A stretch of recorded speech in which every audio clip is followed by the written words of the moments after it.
you ready to kickstart your week with some dirt slinging and tire slaying action motorsports radio that packs the biggest guests? Hi, Ken Block here. Hey, my name's Jolene Van Vugt. What's up, Brian Deegan? Vaughn Gittin Jr. here. They've been thrown into one show that has broken down the barriers of what a motorsports radio show should be. This is the Down and Dirty Radio Show, powered by Polaris Razor, with support from General Tire, KMC Wheels, Rigid Industries, Dirtfish, Gibson Exhaust, and MTX Audio, with your host, who also happens to spend his weekends flying 800 horsepower trucks through the dirt, Jim Beaver. When was the last time you saw an off-road or rally driver begging to get behind the wheel of a NASCAR IndyCar? Yep, not happening, but you sure see these pavement racers begging to drive our cars. And his partner in crime every week, a self-proclaimed Canadian moto chick who was jumping triples and taking podiums before most guys even learned to ride. Amy Hood. No one knows how to say my last name. Like, is it really that hard? Amy Hood. Like I'm from the hood. Don't get it twisted. Sit back, strap in, and be prepared to join us as we take you through a motorsports ride like no other. Here is the man who carries a steering wheel in one hand and a mic in the other, Jim Beaver. Good morning and welcome to the Down and Dirty Radio Show, powered by Polaris Razor. Welcome to this special Tuesday edition of the Down and Dirty Radio Show. I know delaying things a little bit this week, but it was Labor Day yesterday, and Labor Day not only in the United States, but in Canada as well. So myself and my partner in crime, Amy Hood, decided, you know what, we're going to delay the show by a day, and here we are. It's a Tuesday, and I got to tell you, this is a very special Tuesday edition of the Down and Dirty Radio Show. Man, talk about an awesome guest list. Man, it's packed.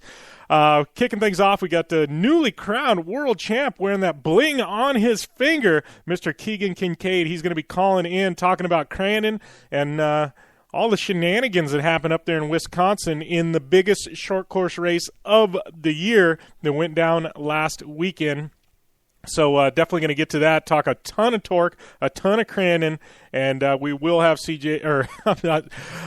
Keegan Kincaid on air dissecting that with us, and also going to talk some CJ Greaves. Had a little bit of drama there at the end of the weekend, so we'll definitely get to that and talk about Mr. CJ Greaves.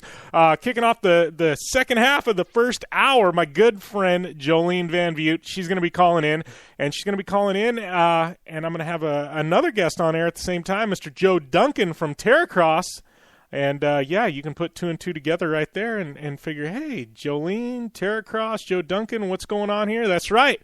Jolene got a big announcement to make on something she'll be doing here the next month. So looking forward to that and looking forward to having Jolene on air. Always fun to have Jolene on air. Just a good friend of mine, and always fun to catch up with her. She's always got something going on. And kicking off hour number 2, Danny Medine. It's been a while since we've had her on air, but she's going to be calling in. We're going to be talking a little bit of AMA Pro Flat Track, and I got to tell you, those boys having a heck of a battle there. But one race in particular a few weeks back caught my eye, running at Peoria, and looked to be somewhat of a supermoto track. I don't know. The guys were on dirt bikes instead of the traditional flat track bikes, big tabletops, jumping them sideways. Anytime you get airborne, we're going to talk about it on this show. And looking forward to catching up with Danny Medine, talking that, and also talking some heydays. That's right, Terracross coming up this weekend. Round 3 and Round 4 from Heydays, Minnesota. Danny Medine will be there. I'll be there. Amy Hood will be there, but we're definitely going to get into dissecting a little bit of Heydays. Looking forward to that Terracross round. And don't forget, we're going to have Terracross Radio. That's right, Down and Dirty Radio Show goes to all the Terracross events. Not only do I drive, sometimes drive better than other times, talking about San Diego, but we will definitely be airing live this weekend from Heydays in Minnesota, so you definitely want to check out my social media and tune into those. Terracross, the who's who of action sports running that series. We'll have them all on air this weekend, so should be an awesome show. And then capping things off, Amy Hood, as always. We're going to talk a little bit of 2 wheels, a little bit of 4 wheels, and who knows where that conversation will go, but she'll be here to round out the show for the last 30 minutes. So looking forward to that. Just a stacked show today. Firing on all 8 cylinders on a Tuesday. man, if you're hungover from the weekend, you better snap out of it because we've got lots to talk about. And speaking of that, right now we've got Keegan Kincaid calling in. How's everything going, Keegan? Good. How are you? I'm doing good, buddy. First off, I got to ask you, I know you were stoked over the weekend. You finally got the bling on your finger, right? Yeah, finally after, I've got a lot of wins at Crandon, but I never won on a Saturday. So, fall run, and I finally got that, so I couldn't be happier. Yeah, well, and I got to ask, obviously, is that's something they've got to order in, right? Yeah. So I think they do it at the Sportsman's Banquet. They can give you, you'll get your ring, and I got a long ways to go to catch up to my dad, but hopefully it's a start. Yeah, well, they say, what do you get the monkey off your back, and then they all start to come, right? Yeah, hopefully that's how it is. Yeah. Well, talking about that, I know, we caught up with you earlier this year, and you moved up from Pro Light. You're doing Pro 2. Got to ask you though, you made your Pro 4 debut over the weekend and walked away with your first Pro 4 win. That had to feel really good. Yeah. Mike Jenkins contacted me Wednesday before the race, and he said, "You want to drive a Pro 4?" And I said, "Of course. I can't back down from the opportunity." And so I didn't have any test time. I've never even driven a Pro 4 until practice. We had a little bit of difficulties and started on fire, so I didn't know how far we were going to be able to. So I got one lap in it going into qualifying. I ended up going out and qualifying second, and I thought, oh, maybe I can do this then. So went out Saturday. We were leading the race and had a little problems with the front diff, and it took me out. But I was excited for Sunday to come, and Sunday came, and truck was running awesome, and we let it from whole shot. We got the whole shot, and only time we didn't was one time in Pro 2 all weekend long, and we couldn't be happier. To lead wire to wire against Johnny and CJ and Kyle. Kyle came out and he put on a good show, and we had some good battles, and to finally get my first Pro 4 win in front of my family and hometown crowd was pretty amazing. Yeah, that had to have been, really, really special. I mean, the hometown kid coming away with a big win and, against, the Greaves and Kyle and that. I mean, the crowd had to just erupt. Oh, yeah, the crowd was crazy. Every time we come here, they're huge. I think Greaves, Kincaid fans, and now you add Kyle into the mix, and it makes for some good entertainment, and I think the crowd really enjoyed all the races this weekend, and for me, I had a good weekend, so I couldn't complain. Yeah, well, and I know, Pro 2, obviously you walked away with the ring, but man, you and CJ, you guys had a battle that went down to the wire. I mean, it was about as close as you can cut it. Yeah, I was down 14 points going into Crandon, and the first day we had a good battle going back and forth. We weren't backing down, and we both drive each other pretty clean, and we respect each other. So it was really good racing, and I walked away with the first, and I only had I think a 5 or 4 point deficit going into Sunday. So I just had I just went out there and raced like I normally did, and we came away with second. We had a little bit of tire problems, but we came away with second, and DJ was just played it smart, and he was right behind me, so he ended up taking a points championship, but not for lack of effort, and congrats out to him. But we couldn't be happier with our first year in Pro 2. We started off all right in the new truck, so once we got the bugs figured out, the last 3 out of 4 races we won, and carry a lot of momentum into next year. Yeah, well, and talking about that, I know it seems like a lot of guys, they make the step from Pro Light to Pro 2, and there's a bit of a struggle, in figuring out the new equipment. I mean, it seems like you guys, hit the ground and we're running immediately, and you got to be really happy with that. I mean, how has that transition been? And then into Pro 4 now, how is driving the vehicles? How is your technique? How's it change? Jumping back and forth. Oh, from Pro Light to Pro 2, still 2-wheel drive. So they were both, it was a pretty easy transition for me going into Pro 2, and a lot more comfortable in the Pro 2 than in the Pro Light, just because of the travel, and you can focus on driving a lot more. But the competition also steps up, and you got to step up your game. And I was lucky enough and fortunate enough to have my dad, give me the best of everything and put me in a position to achieve. And, we came out right away and no test time on the truck just because of conditions of weather and stuff. So we came out and we were actually pretty happy with how it performed. And we kept making huge adjustments, huge strides into the season and, started knocking off some wins and it felt really good. Then I got the opportunity to drive the Pro 4 at Crandon, and the Pro 4 to Pro 2 is just completely opposite. You drive them completely different. The Pro 2 is like all finesse. You're on the throttle, just easing in, and the Pro 4 is complete opposite. It's just chaos, you know what I mean? Controlled chaos. You're throwing it in as hard as you can and just stepping on it. And, they're both fun in their own ways, and the competition is awesome in both. So I'd love to do both if the opportunity came to, and hopefully we have a little more opportunity to do that. Yeah, and that was going to be my next question. I know, Jenkins, obviously you've got a close relationship with the Traxxas brand. I was wondering if this may steamroll into something next year that possibly you run both Pro 2 and Pro 4.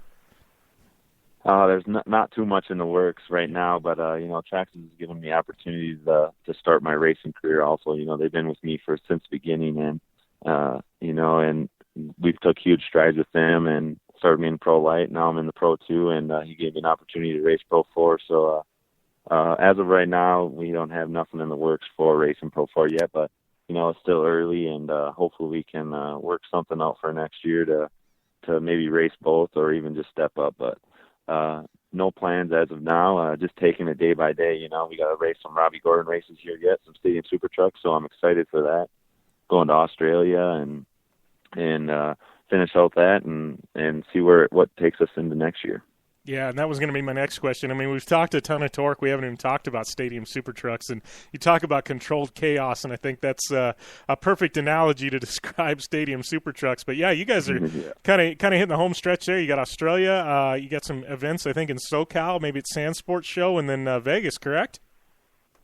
Yep. Yeah, I'm always looking forward to Sand Sport. That was where I got my first win in Robbie's Stadium Super Trucks, and I always look forward to going back there. That's one of my favorite tracks. He always builds a pretty sweet track at Costa Mesa, and they always got good fans, and they just keep packing more and more fans in there. So I'm excited to go there. I love going around and seeing. It's like a big wish list of UTVs and everything, and it's always awesome to go and hang out, and weather's always phenomenal. And I look forward to going back there. And Australia is coming up at the end of October. We'll be over there for 2 weeks, and Robbie just stepped it up and given us the opportunity to travel and just step up our game, and it's going to be fun. The Australia crowd that was one of the best events of my life, going to Australia, and big culture shock, and the fans are just amazing there, and we look forward to going back there and ending the year at SEMA in Vegas. So it's going to be close. My teammate Sheldon Creed is leading the points, and Robbie, and hopefully we can go out there and put on some good shows. Yeah, well, and I was going to ask you about Australia. I know, he went at the beginning of the year, and it sounded like it was a home run. I mean, fans down there, they just love motorsport, and talking about going back, I mean, you guys get a mix of some V8 supercar drivers, and it's got to be just a total different atmosphere for you as a driver to go down there and be immersed in that. Yeah, they are. Like you said, they're just all about motorsports down there, and we had people coming up to us after the races and saying, we were flying in and we saw it the first day. We had to fly in and check this out, and I hope you guys are back here for full time. And, Robbie, give us the opportunity again. We're going in October and for 2 events this time. So it's growing huge over there, and I'm sure something is big going to come out of it. And for Traxxas to be behind me and giving me the opportunity and Sheldon to go and do this is really cool. And I can't thank them enough. Yeah. Well, talking about Stadium Super Trucks, I gotta ask you. I know this is kind of an arrive and drive. You basically show up, run the truck. You guys don't have to worry about transporting or any of that. I mean, aside from practice before the events, do you get much seat time in those, or is it pretty much just fly in and drive and go home? No, it's just pretty much, for me, because we got a pretty busy schedule with racing some torque races and in prepping trucks. It's just me and my dad on the Pro 2, and we prep trucks in between. So there's not too much test time from what we get to hop in at the track and get a little practice here and there. And hopefully in the future we can get a little practice in them. And we've done a little bit of tuning on them to help and here and there. But they're pretty much just 600 horsepower go-karts that you hop in and they're fun to drive, and it puts on a good show. Yeah. Is there any comparison to a stadium super truck? I mean, say a Pro 2 or a Pro Light? I mean, the size is like a Pro Light, but a horsepower's, I guess it's not comparable to a Pro 2, but it's kind of a mix. I mean, what would be the closest comparison in traditional short course? Yeah, it's kind of like you said, it's the size of like a Pro Light, but the characteristics of it are more like a Pro 2 and maybe even a trophy truck, they have so much body roll, and they're for the weight to horsepower ratio, they're pretty close. They take off the line and are fast, and we roll these things over and flip them back over. They're pretty tough cars, and to be able to go out there and to do what we do, and we're hitting and banging, and for all these trucks to even finish is amazing. And they're all well built. They're pretty close to a Pro 2, but to all their own. Each truck I've driven is always different, and you just got to learn to adapt to them. Yeah, and how much adjustment do you guys get to do? I mean, as far as shocks and stuff, do you pretty much just jump in them and go, or do your settings, I mean, are they pretty similar on most of the tracks, or do you really have to adjust and tweak on the shocks and stuff? All these trucks are pretty close to the same. Robbie tries setting them up all identical, and you can tune on them a little bit. You can't do too many major things on it, so they're all pretty close to going into the race. I mean, you can do a little fine adjustments here and there if your truck's flying a little different, and and that's where my dad comes in help, and he's always there and helping us tune the truck so it jumps and rides the best it can. And but basically everybody's racing apples to apples, and that's what Robbie's been going for, and it's worked pretty well so far. Yeah. Well, going back to talking a little bit of torque, I know, obviously Crandon's something special. I mean, we kind of touched on it a bit, but I mean, how is it for you guys? I mean, you guys are the regulars with the Torque Series and travel around the country. Come to Crandon. I mean, Crandon's the big one. It's a world championship. I mean, it's the cup race. Everybody wants a piece of that. You get guys like Kyle coming out and R.J. Anderson, and depending on the year, I mean, we've seen Robbie Woods out there, Casey Curry. It all depends. But, I mean, how is it with you guys? You guys, get to know most of the drivers on course, and then all of a sudden you get that influx of guys from the West Coast, coming to race as well. Oh, I love it. You know what I mean? This is what I've been trying to get. I'd rather race. I want to race against the best of the best. And, I think that's how you, prove where you're at. And for those guys that come out, RJ came out and Kyle came out, and, it was fun, getting to see where you stand with those guys. And, hopefully in the future we could get everybody together. We want Rob Mack, we want Carl, we want, Deegan. And I think that's what I think everybody's achieving for. And I think that's what everyone wants to see. And hopefully in the future, things that we can have a race like that and see where everybody stands at. But it's no, everybody has to deal with it, so like the points championship reason, it's fine. It's racing, and it makes everybody better. And CJ has to deal with the same thing I have to deal with. So for points championships, it's no big deal for me. Some other people complain a little bit, they should start in the back or anything like that, but I think they deserve their chance to come race with us and prove what they can do. So I always enjoy having whoever wants to come race with us. Yeah.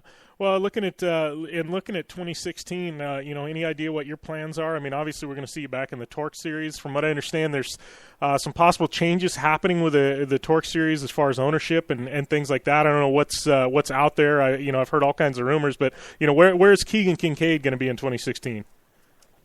I'm not exactly sure yet where we're headed or where we're racing, and our plans are now we got our truck sitting here, and no plans for next year for sure. We want to be racing Pro 2, maybe even Pro 2, but we're not sure where we're racing or what's happening. But we love racing, and we want to see what's best for our sport. Hopefully I can go race Robbie Gordon's again, and any type of off-road I can race I'm open for. And, hopefully the series works out for the best. And I don't know too much on what's happening, but hopefully it happens quick, and we can, maybe work together as two series and get the best of the best racing with each other. Yeah, for sure. Well, in talking about that, you just want to race off-road. I gotta say, I'm personally surprised that an offer to do a bit of desert racing hasn't popped up yet.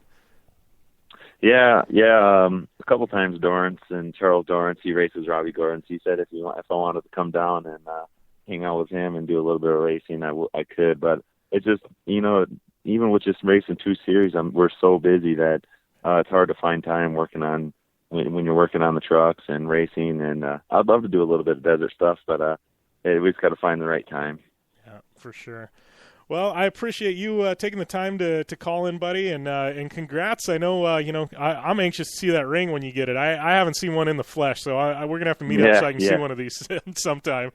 Yeah, I'm definitely excited to get that. And, we had a little bit of bad luck in the Cup race. We were leading the Cup race and had another front diff go out, so a little disappointing, but, hopefully we proved ourselves a little bit that we can go out there and race, and hopefully we can do a little more next year. And I thank you again for having me. And I think this is the third time we talked, and I always love coming on here and talking with you guys. All right. Well, I appreciate it, Keegan. Thanks for everything. And I guess enjoy a couple of weeks off before you jump back in a truck again with Stadium Super Trucks. Yep. We get a couple weeks off here and go back to racing again. So thank you again. All right. Thanks a lot, Keegan. Thanks. Have a good one. Yeah, you too. All right, that was Keegan Kincaid, newly crowned Pro 2 World Champ, taking home that ring there at Crandon on Saturday. Crandon, we've talked about that. We definitely got to, talk a little bit more about Crandon. I mean, this is the pinnacle of short course. This is, fall Crandon, Labor Day weekend. It's a standing date. It is the biggest short course event of the year. We're not talking, Torque versus Lucas. Crandon as a standalone event, Labor Day Crandon is the biggest short course event of the year. Fans, drivers, it just is what it is. It doesn't matter what series sanctions it. It's just the biggest event. And, I think Keegan, mentioned it, we need to, play a little bit better together, Torque and Lucas. And I think we're heading that direction. Heard all kinds of rumors coming out of, Crandon this past weekend. And I don't know what's set in stone, what's true, what's not. So we're not even going to talk about that. But I have heard a shake-up of ownership. And I personally love BJ and the Armory and, what they've done with Torque. I think, social media standpoint, the live stream, bringing in a new sponsor has been top notch. But obviously car counts are down a bit, so we'll see what's in store. I think Torque, being that they've got Crandon, Bark River, Chicago, some great events. They've got some great drivers. Keegan, obviously the Greaves, Ari Jr. The list goes on. Some solid competitors. So Torque's not going away. I hate when you hear those rumors about it, but I do think that them and Lucas at some point are gonna play nice. And and it's not Torque's fault. It's not Lucas' fault. It is what it is. It's two businesses that share a similar model, and and by default you're competitors. So. Talking about, Torque, Crandon, what you got to understand is there's 2 points races. You get Saturday, Sunday. Saturday is called the World Championship race. So if you win on Saturday, you're crowned world champion. Doesn't mean you're the points champion. It means you're world champion. You win on Saturday, you walk away with a big world championship ring on your finger, and that's what Keegan did in Pro 2. He won Sunday in Pro 4, didn't get the ring. It wasn't the world championship race. And then after all said and done, the Torque season is over. Championships are decided. They throw the Amsoil Cup race. And the Cup race, what that is, it pits Pro 2 versus Pro 4 on the same track. And it's for a ton of money and, in the Amsoil Cup. And Pro 2s versus Pro 4s, the way that works, Pro 2s take off first. They get a head start. And then after a set amount of time, then they unleash the Pro 4s because the Pro 4s are faster. Pro 4s have to hunt down the Pro 2s and try and pass them. And it all shakes out in the end. And, you've got a Cup champion. And that's the one you want to win. Obviously, you want the World Championship ring, but you also want to win you want to win the Cup race because there's a ton of money involved and and a lot of bragging rights. So looking at our results from the weekend, Pro Light Saturday, we're talking World Championship. Travis Dinsmore walks away with that ring, got Kyle Hart and Kyle Kleeman 1, 2, 3. Then Luke Johnson and Cam Ramers rounding out your top 5. Moving on to Pro 2, Keegan Kincaid, your winner, taking home the ring. Jeff Kincaid, his dad, in second. Marty Hart, third. Brad Lovell and C.J. Greaves rounding out your top 5. R.J. Anderson making his trip from the West Coast, finishing up in 6th. Then Pro 4, once again, world champ Kyle LeDuc in Pro 4, bringing it from the West Coast out to the Midwest and taking home that big win there. C.J. Greaves and Johnny Greaves rounding out the podium, 1, 2, and 3. Then moving up to Sunday, had a couple of more points races, and then obviously we had the big one. We had the Amsoil Cup race, right? But Keegan Kincaid winning Pro 4, C.J. Greaves and Scott Douglas, your 1, 2, and 3. Kyle LeDuc with some struggles there, finishing up in 4th. I wasn't able to watch the live stream, so I'm not going to speculate, but I did hear some maybe possible foul play here and there, but water under the bridge at this point.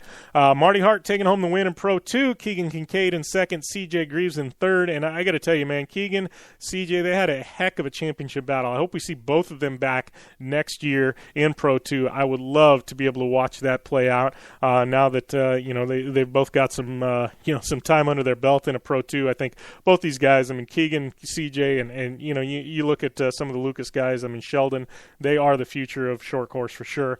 Pro Light Sunday, Travis Dinsmore, another win, Kyle Hart, Kyle Kleeman, Luke Johnson, and Cam Reimers.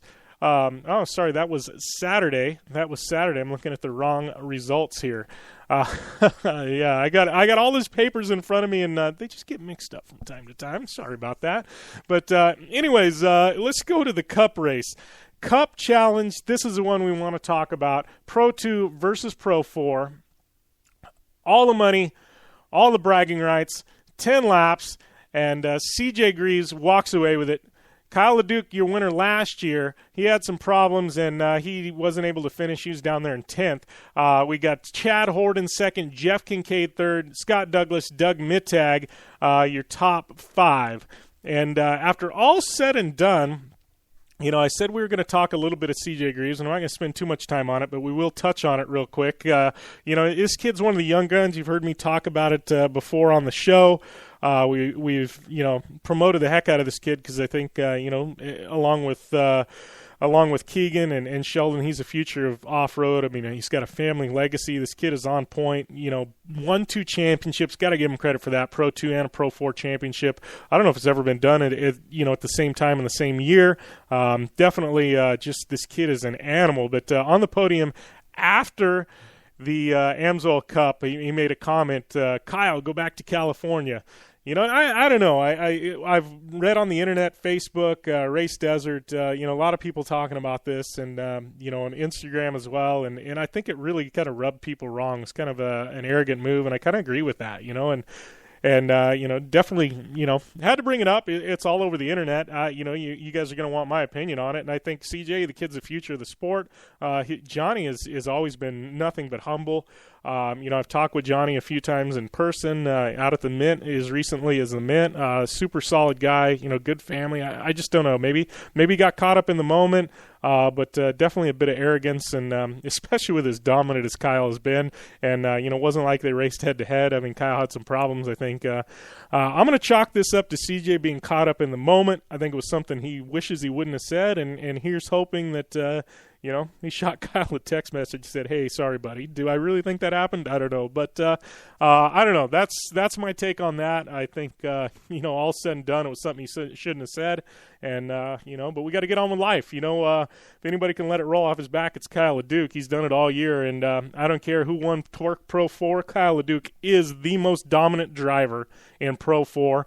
and in short course for that matter. The guy is on point, and he can beat anybody on any given day right now. So regardless of what Crandon results were, Kyle is the man to beat, and I don't think anybody's going to argue with that. So there we go. We're going to roll into a commercial break right now, and when we come back, Jolene Van Vugt, Joe Duncan, they're going to be calling in, and we're going to be talking some Terracross. All that and more on the Down and Dirty Radio Show, powered by Polaris Razor.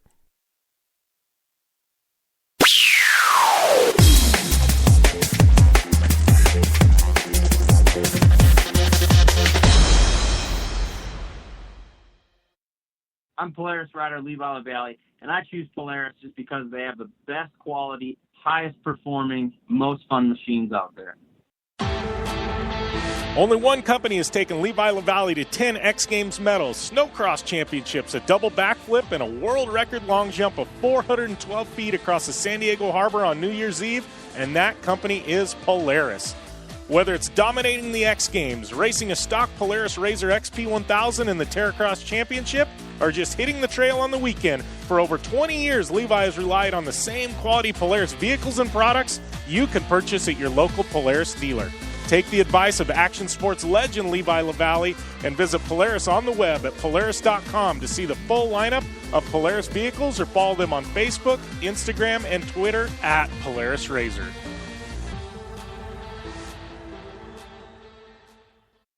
For 100 years, General Tire has provided tires for your lifestyle, your adventure, your anywhere. Born from competition, the Grabber tire offers the durability and off-road traction you demand in a tire. We put these tires to the test in the harshest off-road racing conditions to give you a tire that will make your anywhere possible. So let us take you on your next big adventure. Tweet us photos at General Tire, hashtag anywhere is possible. Because with General Tire, anywhere is possible.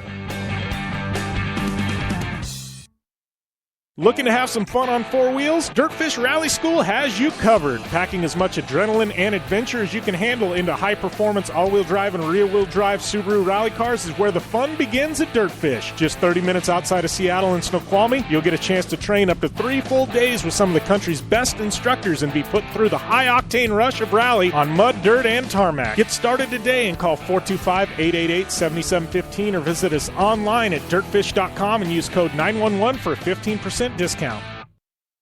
Baja, check. King of the Hammers, check. Crandon, check. The Mint 400, check. Only one wheel company can say they have dominated the deserts and rocks of the Southwest to the mud and carnage of the big house at Crandon, and that company is KMC Wheels. KMC Wheels has won them all with the help of elite drivers like Travis Pastrana, Ricky Johnson, Bryce Menzies, Carl Renazetter, and Lauren Healy, who all rely on the XT Series from KMC Wheels to get them to the finish line and on top of the podium. Check out KMC Wheels and their full line of XT Series wheels at KMCWheels.com or on Facebook, Instagram, and Twitter at KMC Wheels. KMC Wheels, like no other.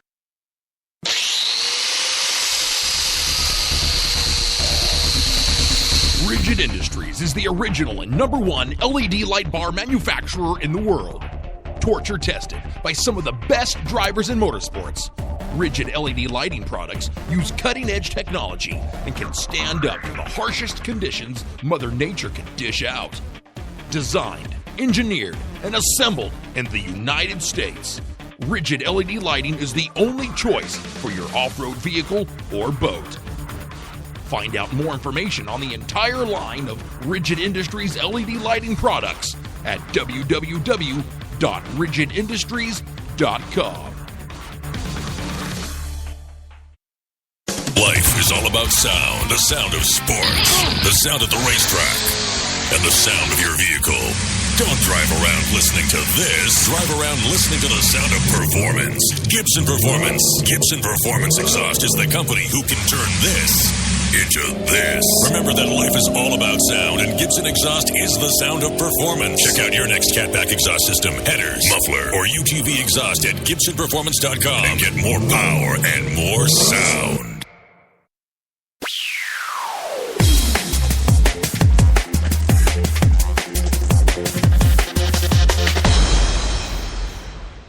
Welcome back to the Down and Dirty Radio Show, powered by Polaris Razor. Just got done with Keegan Kincaid, newly crowned world champ in Pro 2 there at Crandon over the weekend. But right now, we're going to shuffle on over and talk some Terracross. My good friend Joe Duncan, owner of Terracross Series, on the line. How's everything going, Joe? Things are great, Mr. Beaver. How about yourself? I am doing good. Just got done with a 3-day weekend. Kind of nice to not be on the road for once. But I am looking forward for a little redemption this weekend in Minnesota. Yeah, you're gonna keep that thing upright in old Terracross? Gonna have that Razor XP 1000 on all four wheels? That is the plan, man. That is definitely the plan. But as you know, in Terracross, anything can and will happen. So I can't promise you, but I can tell you I will definitely be a lot better off than I was in San Diego. Yeah, that boy. You've had a little time now in the old Razors. Now it's time to put it up in that front of that pack. Yeah, exactly. It's one of those things. I got to tell you, and you've seen a lot of guys do that. You make the transition from whatever you race to Terracross, and it's something different. I mean, I don't care how good you are at any sport. I mean, it's an equalizer. It truly is. I mean, you've got you look at the field in Terracross. I mean, stacked field, and some of these guys. I mean, even Levi LaValle, he didn't make the main event at one of the rounds in in San Diego. You've got what was it, Mitch Guthrie? He the kid won King of the Hammers, and he struggled. So it's definitely an equalizer. And Mitch won last year, won a race, and was a top 5 contender. But you're right, Terracross throws a lot of different things at different drivers, and having the stock XT 1000 racers really adds an element of equal competition. Yeah. Well, talking about that, I know San Diego, it was big track, indoor arena and mix of outdoor, indoor, huge jumps. Huge jumps. It seems like every single track on the Terracross circuit is a bit different. I mean, what can we expect out of Minnesota? I mean, I know it's a lot tighter of a venue. Yeah, we go in the squared circle, if you will. It's 300 foot by 300 foot, and that's the space we have to work with. And our builders, which we've added a celebrity builder along with our great group of guys, Jason Luberg and Dana Creech and Billy Young. Those guys just do a great job with these courses, and they come out here right before the event and they get an idea and they go to town. So we've got a great layout and a great setup to get us started. And then this year we've got Enduro Cross and X Games course builder Hubert Rowland, Travis Pastrana's good friend and mechanic and everybody's favorite redneck, coming to help us out, and he's racing. Yeah, well, and boy, have they been testing. Yeah, well, I gotta interrupt you because as you mentioned Hubert, Jolene just joined us on air. How's everything going, Jolene? Hey guys, how's it going? Oh, just talking. Hey, Jolene. Talking a little. Hello. Talking a little. Little Terracross in Minnesota. I know. Obviously, we put out the announcement. A lot of people are already putting 2 and 2 together, but I know you've got a little bit of an announcement to make. You're on air with me and Joe Duncan. It sounds like you're going to have a little fun in the month of September. Yeah, I'm pretty excited. Officially going to announce that I'm going to race the Terracross this weekend, my first one ever. Like you said, Hubert and I have been at Travis's house in the backyard, getting some practice in.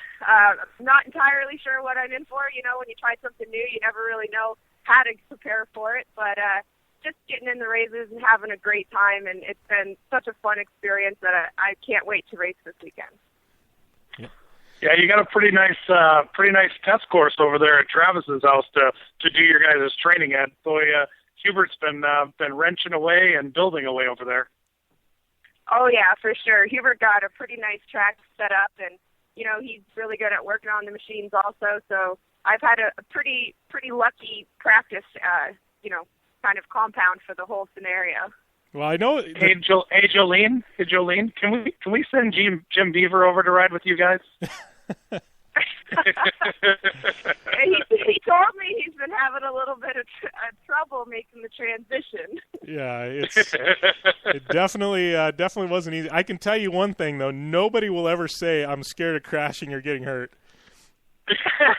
You were ready to keep right on going. I love it. Yeah. I love it. That just shows the strength and ability of these Razor XP 1000s. We run them as a stock machine, stock cages with accessories, and Terracross puts them through the tests, and when we get done, we break a few parts here and there, but the way that we abuse them and the way that they hold up, and it's amazing what we can put them through.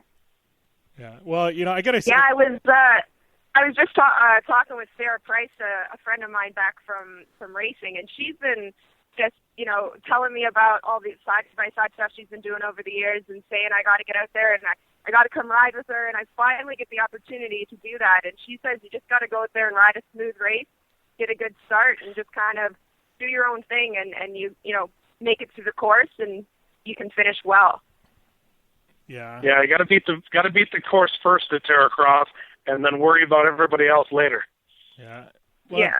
I think a lot of it too, in talking about that, and I know, you've done, done a bit of endurocross riding, and I would say it's similar to endurocross. I mean, before you can race the other competitors on the track, you actually need to race the track first, and I think I can draw a lot of comparisons, just in some of the features that Terracross throws at you. You got to get through them before you can worry about any other drivers. Yeah, for sure. And that's, again, that goes back to one of the business models of Terracross is to have a challenging track with multiple lanes. It's almost like having joker lanes throughout the entire track. So if something does happen to a driver or something gets blocked, there's other options. Or when you're coming up on someone, there's multiple options to get around them, not just one lane or a single file, which unfortunately in a lot of racing, it comes down to. And we purposely build the tracks to try and eliminate that.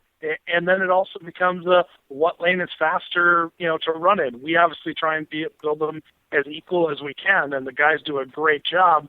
But one gets to be a little faster, and then all of a sudden that one will slow down, and a different one will get a little faster. And again, you got to beat the course first, because if you don't finish, it doesn't matter who you're ahead of. Yeah.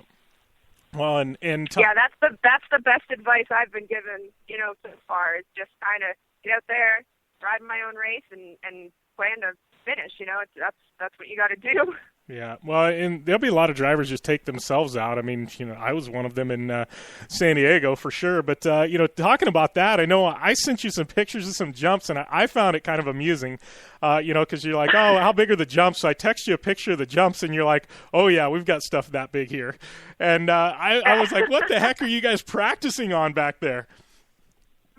Well, I mean, it is Travis Pastrana's house, so there are, the smaller type of jumps, but then there's also the bigger ones that people are like, oh my God, you're hitting that? Are you kidding? And Travis is he's got to go big, all the time. That's just how it is. Yeah. Well, it was funny because I had Vaughn Gittin Jr. on air. Was it a couple of weeks ago? Vaughn's a really good friend of mine, and I know he's back there from Maryland. And him and Ken went out to the place, and I guess we're giving Tommy some lessons on driving. And I was talking to Vaughn, and he's like, dude, you can get into so much trouble at this place. He's like, I don't like jumping stuff. He's like, but they just want to push you. And he's like, pretty soon, he's like, if you're not aware of what you're doing, he's like, you'll be doing something you really don't want to do. Yeah, pretty much. I jumped into the side by side with him on his first lap around, and I could see by the look on his face he was like, "What did you guys just get me into?" Because it was one of those like, "Okay, just go hit the track first lap, just jump everything," and he's like, "What the heck's going on?" So it was pretty interesting. I was actually filming the whole thing on Periscope for Tommy because he was doing a competition against Travis. So. Pretty funny. Yeah, it was. Yeah, Vaughn was just like, he's like, that place can be dangerous, and I was just laughing, because here's Vaughn who he's just as nutty as the rest of us, and and he was intimidated. So yeah. Well, Pastrana Land is always living up to its titles. Yeah, for sure. So take us. Yeah, Hubert lands here in like an hour and be heading up to the racetrack. Yeah, I had to get up at 5 o'clock this morning to take him to the airport. Thanks. Thanks, Jolene. Because of that, you'll have a really nice track built. Yeah. I know. I was stoked when Hubert told me he was gonna get to push some dirt around for this, because Hubert's got to be one of the best track builders out there, and I mean all across the board. He's just got a really good knack for building stuff. So yeah, well, and I think he'll like building Terracross. Yeah, well, and he'll be driving too as well, right, Joe? Yeah, he has a full ride. Nice. So yeah, definitely looking forward to that.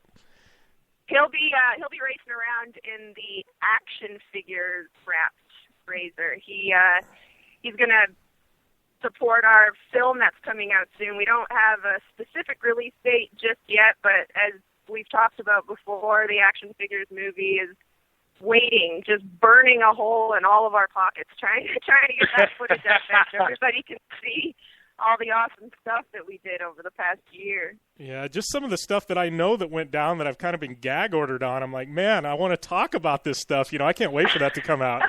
I know, it's so hard. At first, when we did like these world records, we were like, okay, it'll be a couple weeks, maybe a couple months at the most that you can't talk about this stuff. We're going into like a year now. Well, Travis, I want to talk about this. Come on, let's go.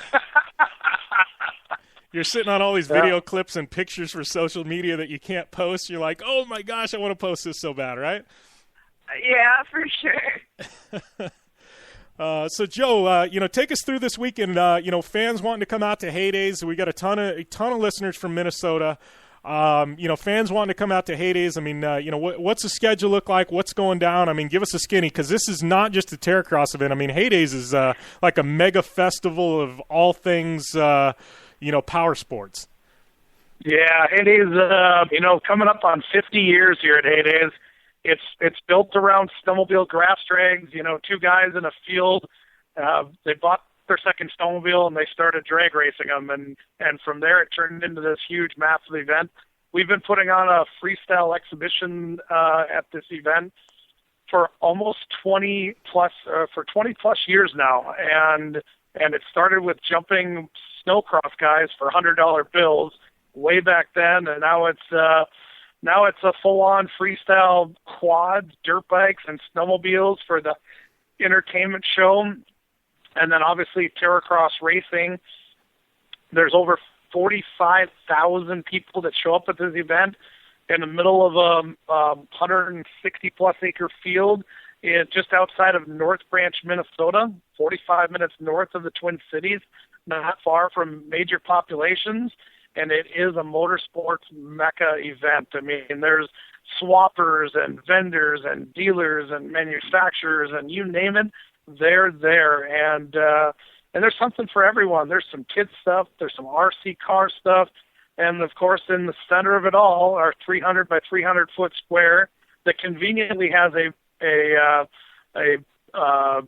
beer barn right next to it with a bunch of bleachers right in front of it for everybody to watch the entertainment, and it's going to be good this year. We've got a great track design out there, and Red Bull has a big freestyle show and display, and they've got a couple of announcements that are going to happen this weekend out there at Heydays. And yeah, it's a great group. The Snow Barons put on a great event. It's a club-run organization, and the club takes that money, puts it back into the event, and more importantly, they put it back into the other clubs that are there to help out. I think there's 20-plus clubs minimum that are on site helping out, and I believe it's 30 to 40 clubs that they make donations to, and they take that money that comes in and put it right back into the snowmobiling and power sports ATV communities all around. So it's a great fun event. I think tickets are $30 for the weekend, and it opens 7 o'clock Saturday morning, 7 o'clock Sunday morning, and goes till 5 o'clock or so each day. Our shows are basically 11 and 2 Saturday and Sunday. We have some practice on Friday to get prepared, and then 11 and 2 each day is out just east of North Branch, Minnesota. Sounds like it's definitely going to be a good time. I don't know, you a little nervous, Jolene? Are you excited? I mean, what's going through your head? Yeah, like I said, with anything new you've never really been a part of before, I'm super excited, a little bit nervous, but I think it's going to be such a cool experience. Yeah, well, I got to tell you, too, the women's field, Joe, I know last year you guys struggled with car counts, but this year, I mean, the women's division is stacked. Yeah, it's pretty amazing. You know, we were struggling with car counts, but honestly, it was some of the best racing. And, I mean, the women's class last year just right down to the wire, Jamie Ward and Cindy Hart were tied all the way through the championship, right down to we had to pull the champion from 3 tiebreakers deep. So that's how tight it was. Great racing, but only 4 women with Treya Barrett and Sarah Gilday, you know, racing the whole season last year. This year, stacked. I mean, it's great. Jolene's coming, you know, to come play with us here, which is going to be awesome. And then you add that in with Sarah Price, Amy Hood, who else is Shelby Anderson, coming out? I mean, Shelby Anderson, Danielle Weatherby.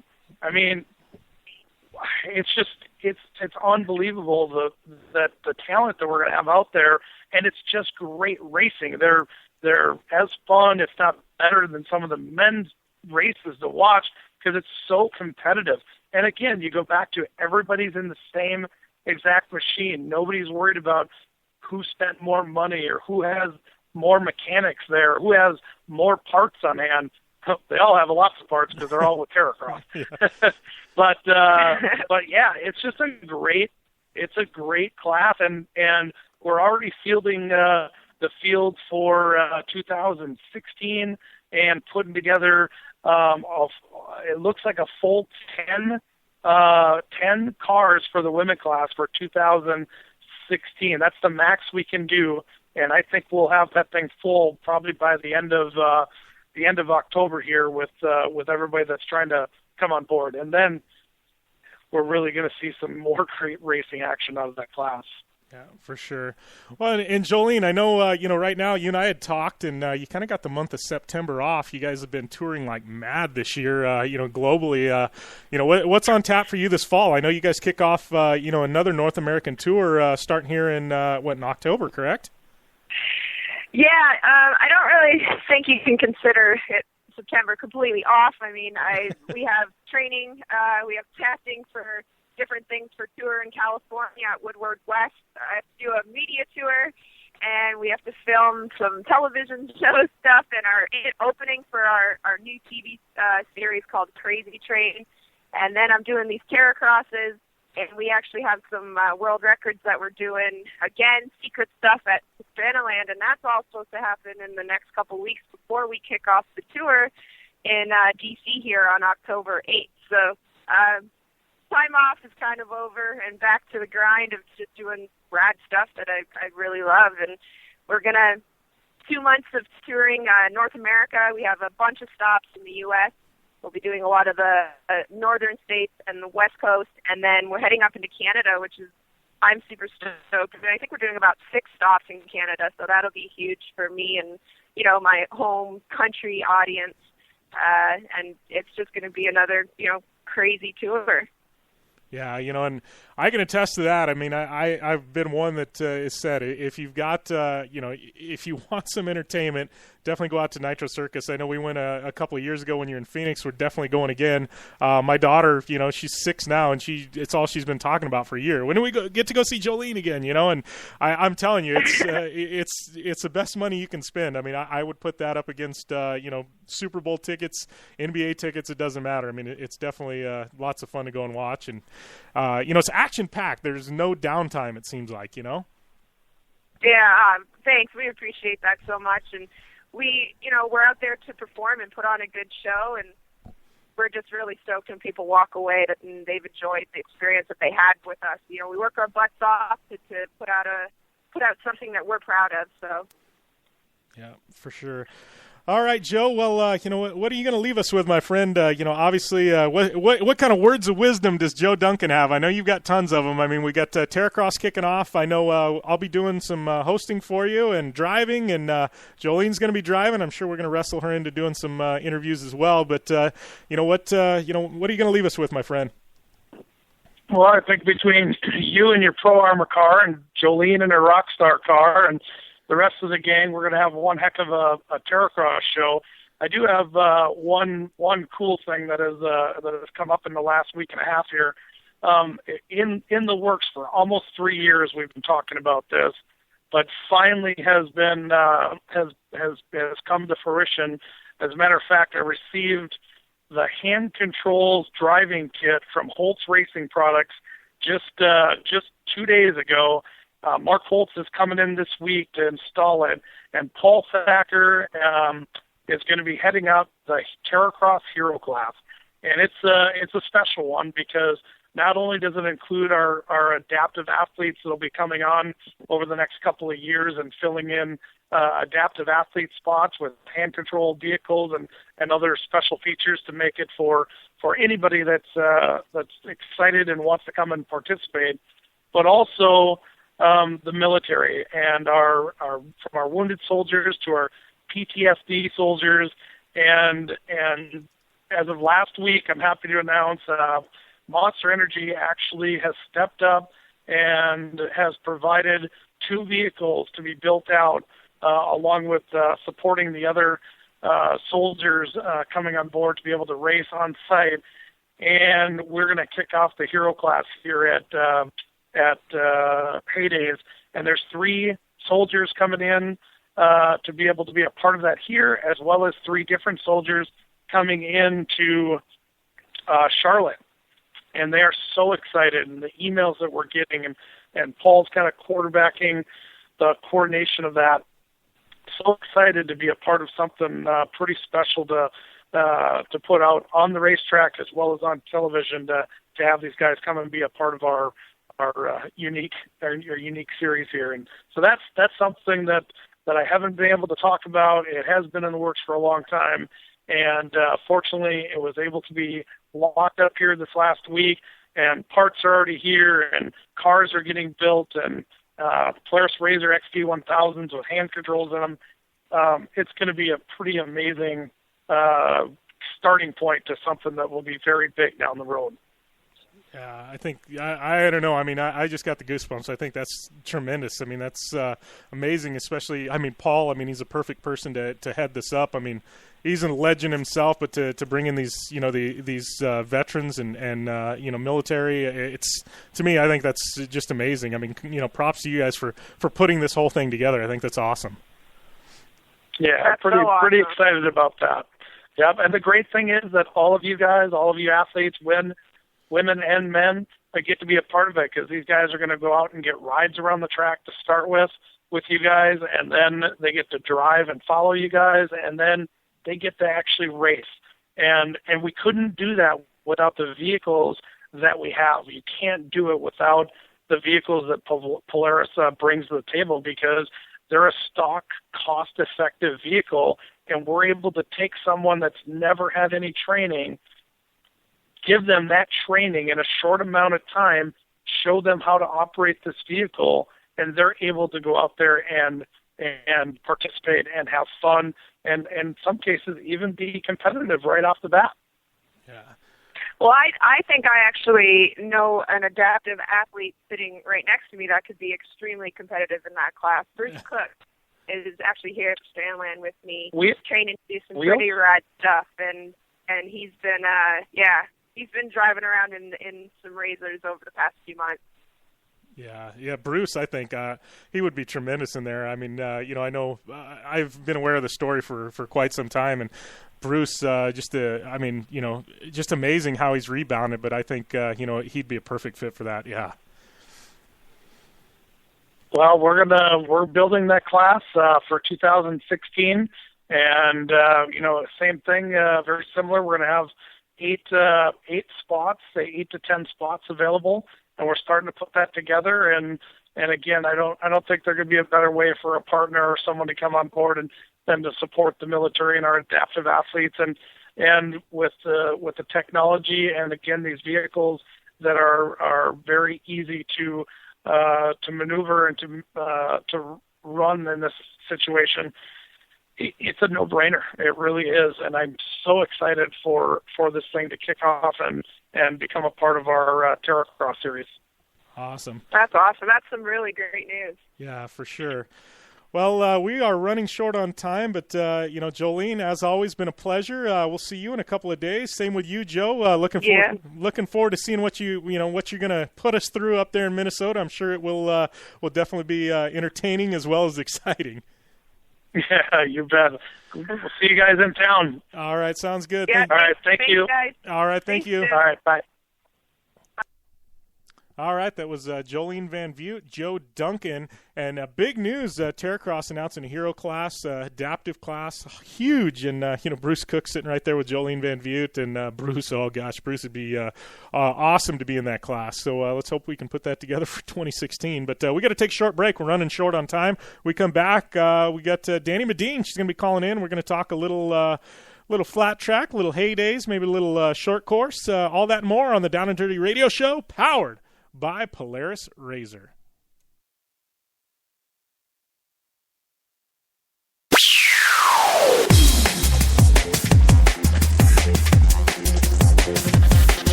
Hey, I'm RJ Anderson, factory Polaris driver, and I drive Polaris because it's the most capable, race-ready off-road vehicle on the market. When R.J. Anderson wanted to set a world record for the longest UTV jump in history, not once but twice, what company did he trust? Polaris and their championship-winning Razor XP1000. R.J. is a UTV champion behind the wheel of Polaris vehicles, and he exclusively trusts the Polaris Razors to bring him race wins and championships against some of the toughest off-road racers in the world. The same Polaris Razors RJ has won championships in, set world records in, and conquered the Wall of Death in XP1K2 are available to you at your local Polaris dealer. Take the advice of world record holder RJ Anderson and visit Polaris on the web at Polaris.com to see the full lineup of Polaris Razor vehicles, or follow them on Facebook, Instagram, and Twitter at Polaris Razor.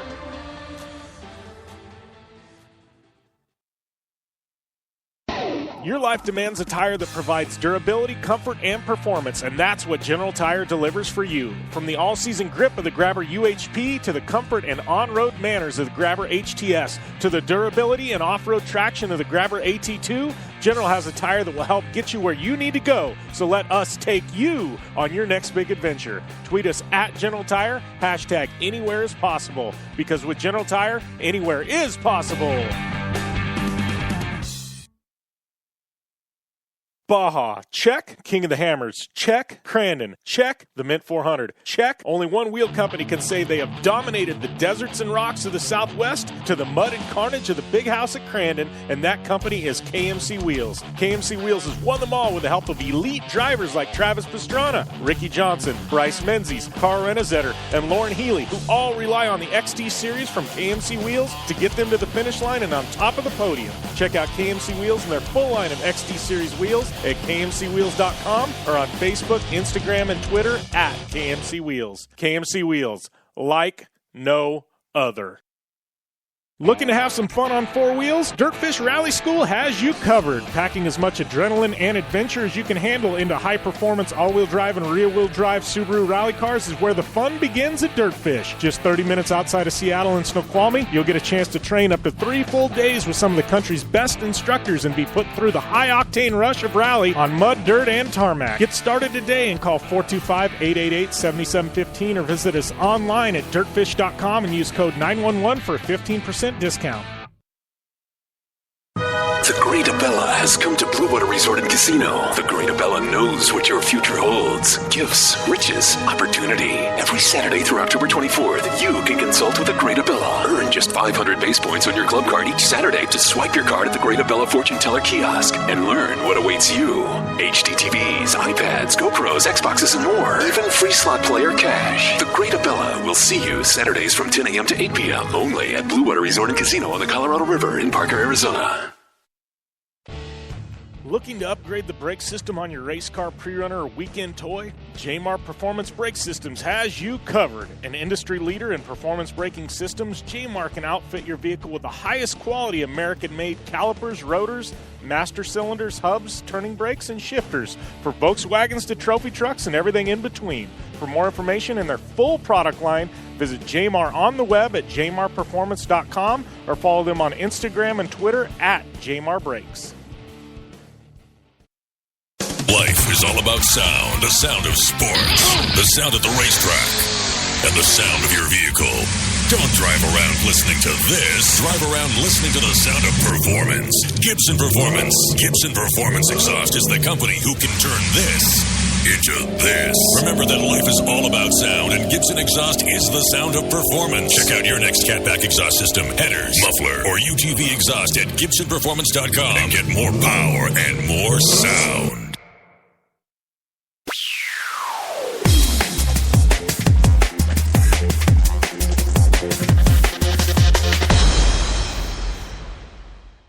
Welcome back to the Down and Dirty Radio Show, powered by Polaris Razor. Just got done with Jolene Van Vugt and Joe Duncan talking some Terracross, some blockbuster announcements. Jolene Van Vugt, she's going to be running Terracross, a new Hero Adaptive class for Terracross. And then before that, we had Keegan Kincaid on air talking about his new bling ring that he got, a new World Championship bling ring. But right now, we're going to get to Danny Medine, who has been hanging out with the AMA Pro Flat Track guys. How's everything going, Danny? It has been going great. I think I came into the scene at the perfect time. It is so wild. It's so nuts. Like, it's awesome. Yeah. I cannot say it enough. Like, people have to get to a race if they've never been to one. Well, I got to ask you, and this threw me for a loop. And like I said, coming into this year, I was just a really passive flat track fan. If I saw it online or on TV or something, I'd watch. But, I wasn't like a diehard or anything. Been following the series this year. What the heck happened in Peoria? Where did this track come out of nowhere? I mean, obviously I'm new to this, but these guys are trading in the Harleys for dirt bikes and flat track and dirt bikes with a tabletop thrown in, and I'm like, whoa, this is awesome. Well, I guess, remember, I'm new to this too. Like, straight up, like, I'm the rookie in this. I always say, I'm not like a professional in this by any means. But what's so cool about AMA Pro Flat Track, and this goes back, into the early days of when it started, that this series goes to so many different types of tracks, the short tracks, the TTs, which are the tourist trophy tracks, the miles, the half miles. I mean, there's really no other motorsports discipline that is this, diverse. Yeah. And this Peoria TT was kind of the one that I was looking forward to, because obviously I come from a big air type of world. And it was definitely cool to watch. I mean, when I started this, everyone kept saying, Henry Wiles, this is this track, this is where he excels at. And he won it for, I believe it was the 11th time. And it was really cool. I mean, they come flying off that jump, sideways, and then they got to hit a right-hander. I mean, it was pretty nuts. I mean, it was kind of scary. But I guess back in the day, they used to run like normal, like, twins and stuff. And I guess that might be happening next year. It might not. I don't know. Yeah. But I guess because of whatever reason, obviously that bike is easier to throw around, a dirt bike, obviously, versus, the other chassis that they have. But I think next year we might see some changes. It sounds like it. Yeah, well, I mean, I just was, I was watching, and you got the long tracks, the short, the half milers, the milers, and then all of a sudden Peoria's thrown in, and I'm like, whoa, this is, this is my... I can get used to this. I mean, how does that affect the riders? Because, I mean, that, throws in a total different skill set.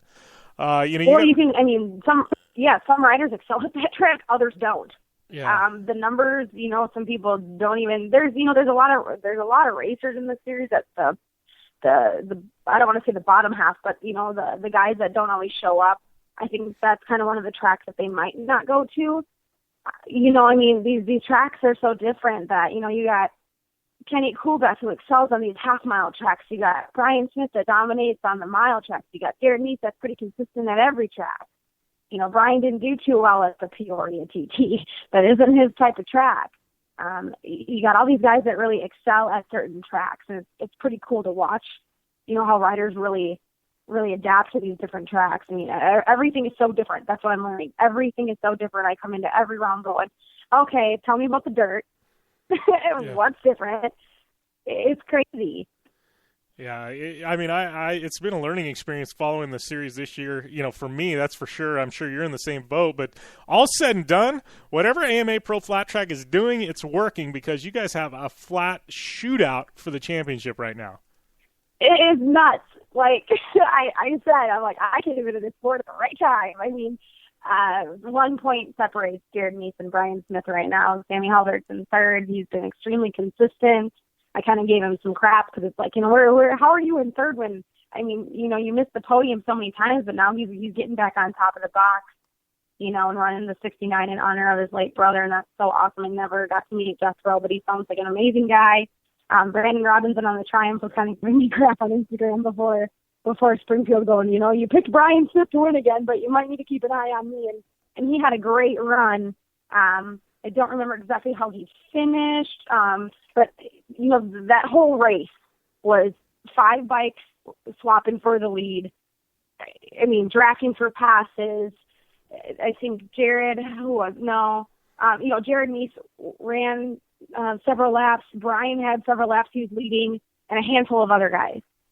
I mean, it came down again to the last corner, the last lap.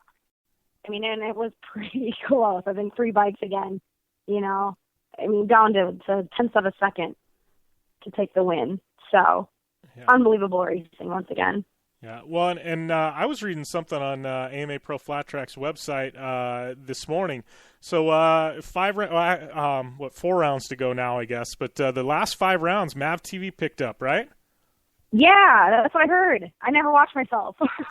I hate watching myself. So everyone's like, "Oh, what do you want?" I'm like, "Well, I don't know." But yeah, I guess I think it's Sinclair Network picked up several races, and then they kept saying, we need to get this on the TV. They want to really bring this sport back to where it was years ago, and they're doing it right. Whatever they're doing it right, and I'm just along for the ride. So. Yeah. Well, I think one thing you always hear about motorsports, it's not just the racing on track, but it's the personalities of the drivers on track, and that really sell and attach fans. And from what I've gathered, Pro Flat Track definitely has no shortage of personalities. No, and we have a guy named Thunder who does a phenomenal job with doing feature videos. Really getting the heroes from under the helmet, so to speak. And if you go to the AMA Pro Facebook page, the videos are on there, and just watch them. It's so cool just, learning these guys. They have a lot of personality, and it's what I like to do in my job is to try to get that personality out. And on the podium it's kind of hard, but, I'm starting to get to know these guys a little more. Some of them are kind of giving me crap here and there, and I like that, because I'm learning too, and I'm not afraid to make mistakes. I mean, it's a lot of stuff to take in, but this sport, it's a very close family. There's a lot of really young guys, a lot of very, very talented guys. I know Brandon Robinson, I think, left with a bloody hand this weekend. I mean, they run that guardrail. Like, they cut up their hands. They're running so close to that guardrail inside the corners. I mean, it's nuts. And I actually got my first ride along. One of the track workers brought me for 2 laps at the Springfield Mile. He's telling me all about the drafting and everything. Just, I mean, the track's a mile. It's huge. Yeah. And I'm on the stage on the podium, and I can't really see a lot. So I'm having to listen to Chris and Scotty and just, what happened on the backstretch because I can't see. So it's been a big learning experience for me to try to take all this in, and so much happened at such a short time. Some of the racing's a little different. We don't really run that close to each other, Yeah. Yeah, it's definitely been an entertaining season. 4 rounds to go. I'm definitely, looking forward to seeing how this shakes out. I mean, we've got, 4 tracks left. Looks like Roar on the Shore, Calistoga, and then Vegas. Yeah, Vegas. I mean, the finale. What 4 rounds to go. I mean, these tracks a little better than I do at this point. I mean, is there anything that stands out to you that, people have talked about? Hey, I can't wait to get here. I mean, anything we should keep our eye on? Well, this Delaware track, obviously these next couple tracks I have not been to. The Delaware one, I guess, I think they ran it years ago. It's been quite a while since we've run this one. So that's a half mile. I'm not sure what to expect. Calistoga's wine country. I don't know much about that track. And then obviously I think the Orleans one is going to be a short track at the casino there, and then followed by that cool Super Prestigio that they're doing. And once again, I've only seen videos of the one, overseas, the Super Prestigio that they've done. That's all new to me. But I want to make a couple comments, though, about what happened at Springfield. Nicole Meese had that crowd on their feet. She took a win in a heat race. Someone said it was her first time ever taking a heat race win. I don't know if that's true or not. She's made, obviously, several main events. I know she's looking to take her first career win. She was riding a bike of Willie McCoy, He's a longtime racer in this sport, a very familiar face to people, and she was on his bike, and and she put that bike up on the podium, and it was so cool to see a female out there doing that. It was phenomenal. I mean, that crowd was standing on their feet as she crossed the finish line. It was so cool. Johnny Lewis had a tough break. He was running that funky number 10. If you go to his Instagram, I'm learning so much about this. But Johnny had a tough. He ended up crashing into the air fence and got a little beat up. But as far as I know, no broken bones, no concussion. He just was pretty sore, so he ended up not finishing the day on the Ducati. That was kind of disappointing to see. There's so many kids in that JNC 2 class that are just on fire. That Davis Fisher, I'm pretty sure he's going to be moving up to the GNC 1 class next year. Nobody can catch him. This kid's phenomenal. I think he's 17 years old. I mean, there's just so many people in this sport that you have to just keep an eye on. It's awesome. And I apologize for sounding really stuffed up. I think I'm getting sick after so much traveling. I can't even keep up with anything. I was going to say, you have definitely been on a bender. This series is, like 15 rounds deep? I mean, you guys are on the road a ton.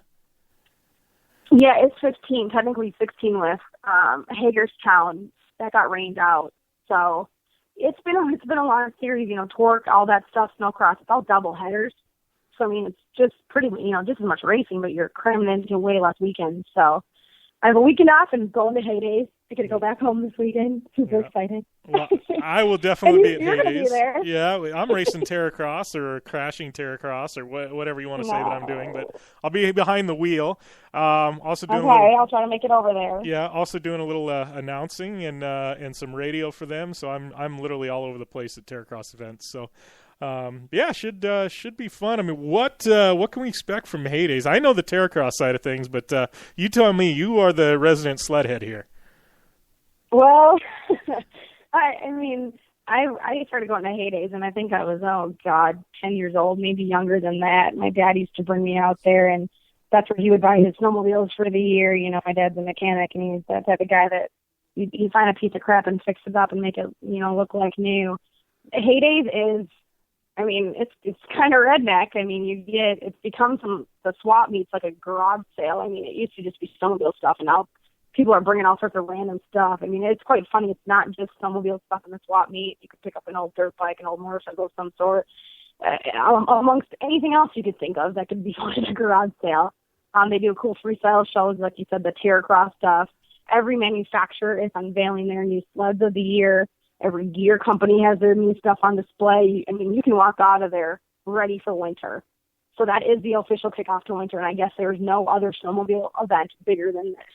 And I've been going to it for, 20 years. Yeah. So wow. I love it. I mean, it's fun just to go back, because I'm not exactly in the snowmobile scene anymore, but I still have my crew back home. And, I already have my Facebook blowing up with messages. Hey, we can't wait to see you. But I'll be hanging out with the AMSOIL girls. I got my girls working for AMSOIL, so they'll be giving out lots of swag and doing a cool spin to win thing. And, of course, we have our famous trike races where it gets pretty intense.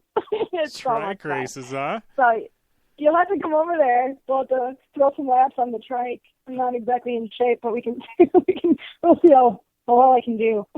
I'm in. It sounds like fun. I do. Yeah, no, it is. AMSOIL does a pretty good job about, thinking of creative stuff to do at our events. So definitely come over and check out the trike races. Nice. We'll definitely. It gets pretty gnarly. Yeah, it sounds like the whole venue is just like insanely large. It is. It's huge. It's absolutely enormous. I mean, you got to get out there right when the gates open, and I mean, you will stay busy all day, all weekend. And I guess it's not going to be that hot, so that's a good thing, because sometimes it can be 80, 90 degrees. And it's just a dirt fest out there, but it is super cool. I mean, dirt bike people, like you said, these UTVs, the UTVs are getting huge. The Terracross stuff is cool to watch. The whole Snow Barons organization does a great job making this a pretty professional event, but it's a ton of fun. Yeah, I'm looking forward to getting out there. I mean, this will be my first time at Heydays. I've heard about it, seen pictures, and definitely looking forward to being a part of it, and and actually being able to drive and work there and everything else. It should be fun. I mean, shoot, I've got all my friends coming out there, and Amy's going to be there. You're going to be there. Now Jolene Van Vugt's coming in, and man, it's going to be sounds like pretty insane. Yeah, you're a heydays virgin. I look forward to hearing what you're going to say when you're done. Yeah, so it was heydays like Jurassic Park at Crandon. You've done both. I mean, yeah. Oh, yeah. Yep. It becomes quite the Jurassic Park. I'm not saying I've had anything to do with that in the past, but whatever. Yeah, I've had a couple beers, back in the swap meet. I'll just say that. But now it's going to be kind of hard, though, to go home. I get that itch to get back into the snowmobile stuff, and my parents keep telling me, you need to move home, you need to move home. They just went four-wheeling last weekend, and I'm like, don't tempt me with a good time. I do miss all that living in California. I've had to become a city girl, and that's not exactly my style. So, but yeah, you guys check out AMA Pro Flat Track. We're going to be in Delaware, California, and then, hey, you always need a good reason to come to Vegas, right? Yeah. Come check out Flat Track. In November, so it's just so awesome. I'm so blessed to be a part of this series, and I mean, like I said, I'm still a rookie. I'm learning a lot. I make mistakes, but I'm having one hell of a time. Yeah, November, Vegas. I mean, it doesn't get much better than that, right? No, I might say a couple days. Yeah.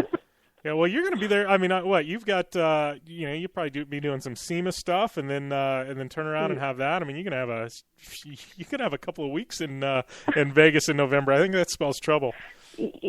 Yes, I do. We have Monster Cup in October. I think I should just move to Nevada. I should move to Vegas. Yeah, I think that would be a bad move. It probably would be. When I don't party a lot, but when I party pretty hard. Oh, so I got to ask you. I know it's got to be a little bittersweet not being able to be at Crandon this year, but what do you think of Crandon? I mean, have you heard any of the results, any of the drama that came out of there? Heard possible new ownership of Torque? I don't know anything on the business side, and I'm not the one to comment on that. I don't work for the series. But I was super pumped to see Keegan Kincaid taking his first Pro 4 win. Cam Reimers took his first Pro Light win. I was so excited for them. We did a lot of interviewing, and I've gotten to know his family. So when I went to Sturgis, I made it out to the Torque races that one day that didn't overlap with Flat Track, and I got to talk to them a little bit. And they, his mom made it such an awesome post on Facebook the other day just about how hard they work. They don't pay their crew. They're farmers. Your true privateer at its best, taking its first win, bittersweet. That was super cool to see. I saw some gnarly footage from a crash in Pro Light. Yeah. I'm so glad everybody walked away from that one. That's just a nuts track. There's nothing like it. That land rush start is so awesome. They come down that hill through that corner going, 100 miles an hour? Yeah, 100 and you just plus. hope nothing goes wrong. I mean, you hear them coming from a mile away. Yeah, but it was hard not to be there. That's one of my favorite tracks for sure. But the Amsoil girls were there. They said it was a blast, like usual. So CJ Greaves took the Amsoil Cup. Super pumped for him. Yeah. Crandon rocks. Yeah. Can't be two places at once. I know, bummer, right? I need to replicate myself. Yeah. I don't know if the world could handle that. Yeah, probably not. I do have a lot of sisters, but they're all over the country, so the world will have to put up with just me for now. Yeah. All right, Danny. Well, I appreciate you taking the time to call in, and I guess we'll see you this weekend up there at Heydays. Yes, I will try to find you. You try to find me, and yeah, you guys get out to AMA Pro Flat Track. Remember to follow me on Instagram. I have my public Facebook page. And then, of course, all the riders, they deserve a new follower. So get on there, start creeping around, and find some new fans, or some new riders to follow. All right. Awesome. Thanks a lot, Danny, and we'll talk soon. Thank you. Yes. Safe travels to Heydays. We'll see you soon. All right. Sounds good. All right, that was Danny Medine, reporter for AMA Pro Flat Track. Also used to do some torque reporting and some snowcross reporting, and kind of a jack of all trades. So I guess Jill of all trades, would that be the way you say it? But anyways, good people and great. Always catching up with her and Pro Flat Track, man, insane this year. But I wanted to make a couple of notes before we go to the break. World RX, talking. Rallycross, switching gears here for a moment, but I don't have all the info, but I saw it on Twitter before we went to air, literally breaking news on Twitter. It's not even in English yet. It was in Spanish. Laya Sanz, you know her, Dakar, X Games gold medalist in Endurocross, Trials world champion. She is going to be running a rally car in World Rallycross in Barcelona. As I get more information, I will definitely keep you guys in the loop. If you can find some info, tweet me at JimBeaver15, but definitely looking forward to seeing that debut. And then Score announcing their 2016 schedule, not publicly, but it was kind of in the Ensenada newspaper in Spanish, and it sounds like Imperial Valley Race gone. San Felipe moving back to late February, April the Baja Sur 500, June Baja 500, possibly a new event in Rosarito in September, all new event, and then the Baja 1000 in November. So it's not formal press release. It was in the Ensenada local newspaper, so take it for what it's worth. But Score schedule looking like United States is out, Baja is in. So we'll see how that shakes out. But we're going to take a short break. This is Jim Beaver, the Down and Dirty Radio Show, powered by Polaris Razor. When we come back, Amy Hood is going to be on the line, and we're going to be dissecting 2 wheels, 4 wheels, talking Terracross, and a whole lot more on the Down and Dirty Radio Show, powered by Polaris Razor.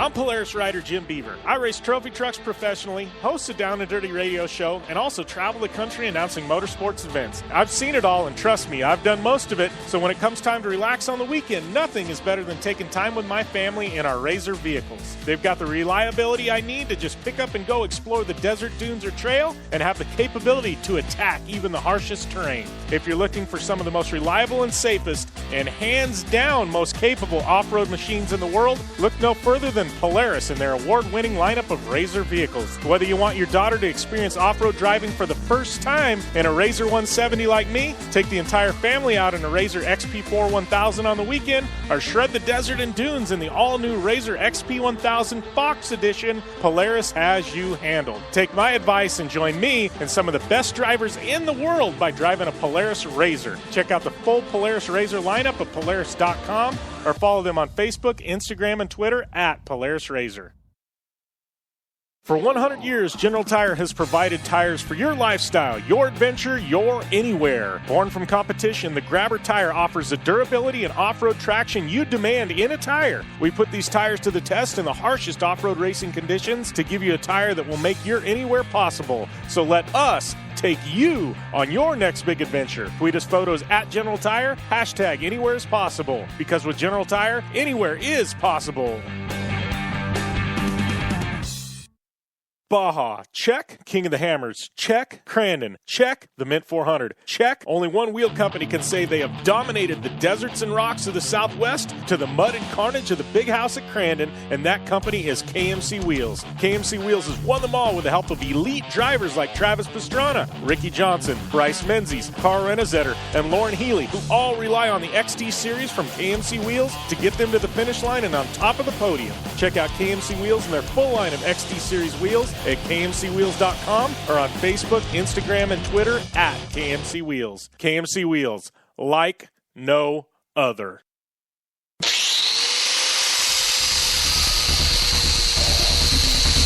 Rigid Industries is the original and #1 LED light bar manufacturer in the world. Torture tested by some of the best drivers in motorsports. Rigid LED lighting products use cutting-edge technology and can stand up to the harshest conditions Mother Nature can dish out. Designed, engineered, and assembled in the United States, Rigid LED lighting is the only choice for your off-road vehicle or boat. Find out more information on the entire line of Rigid Industries LED lighting products at www.rigidindustries.com.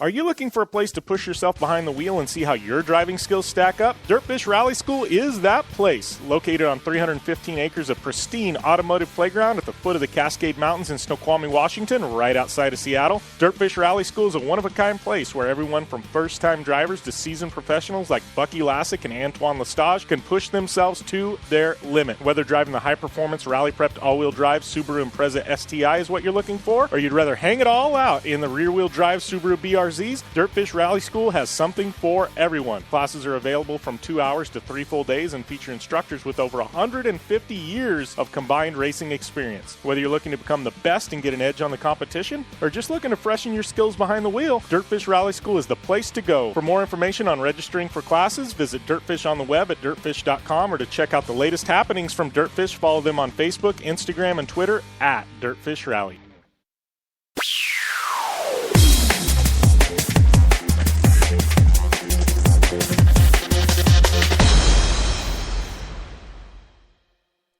Welcome back to the Down and Dirty Radio Show, powered by Polaris Razor. I'm Jim Beaver.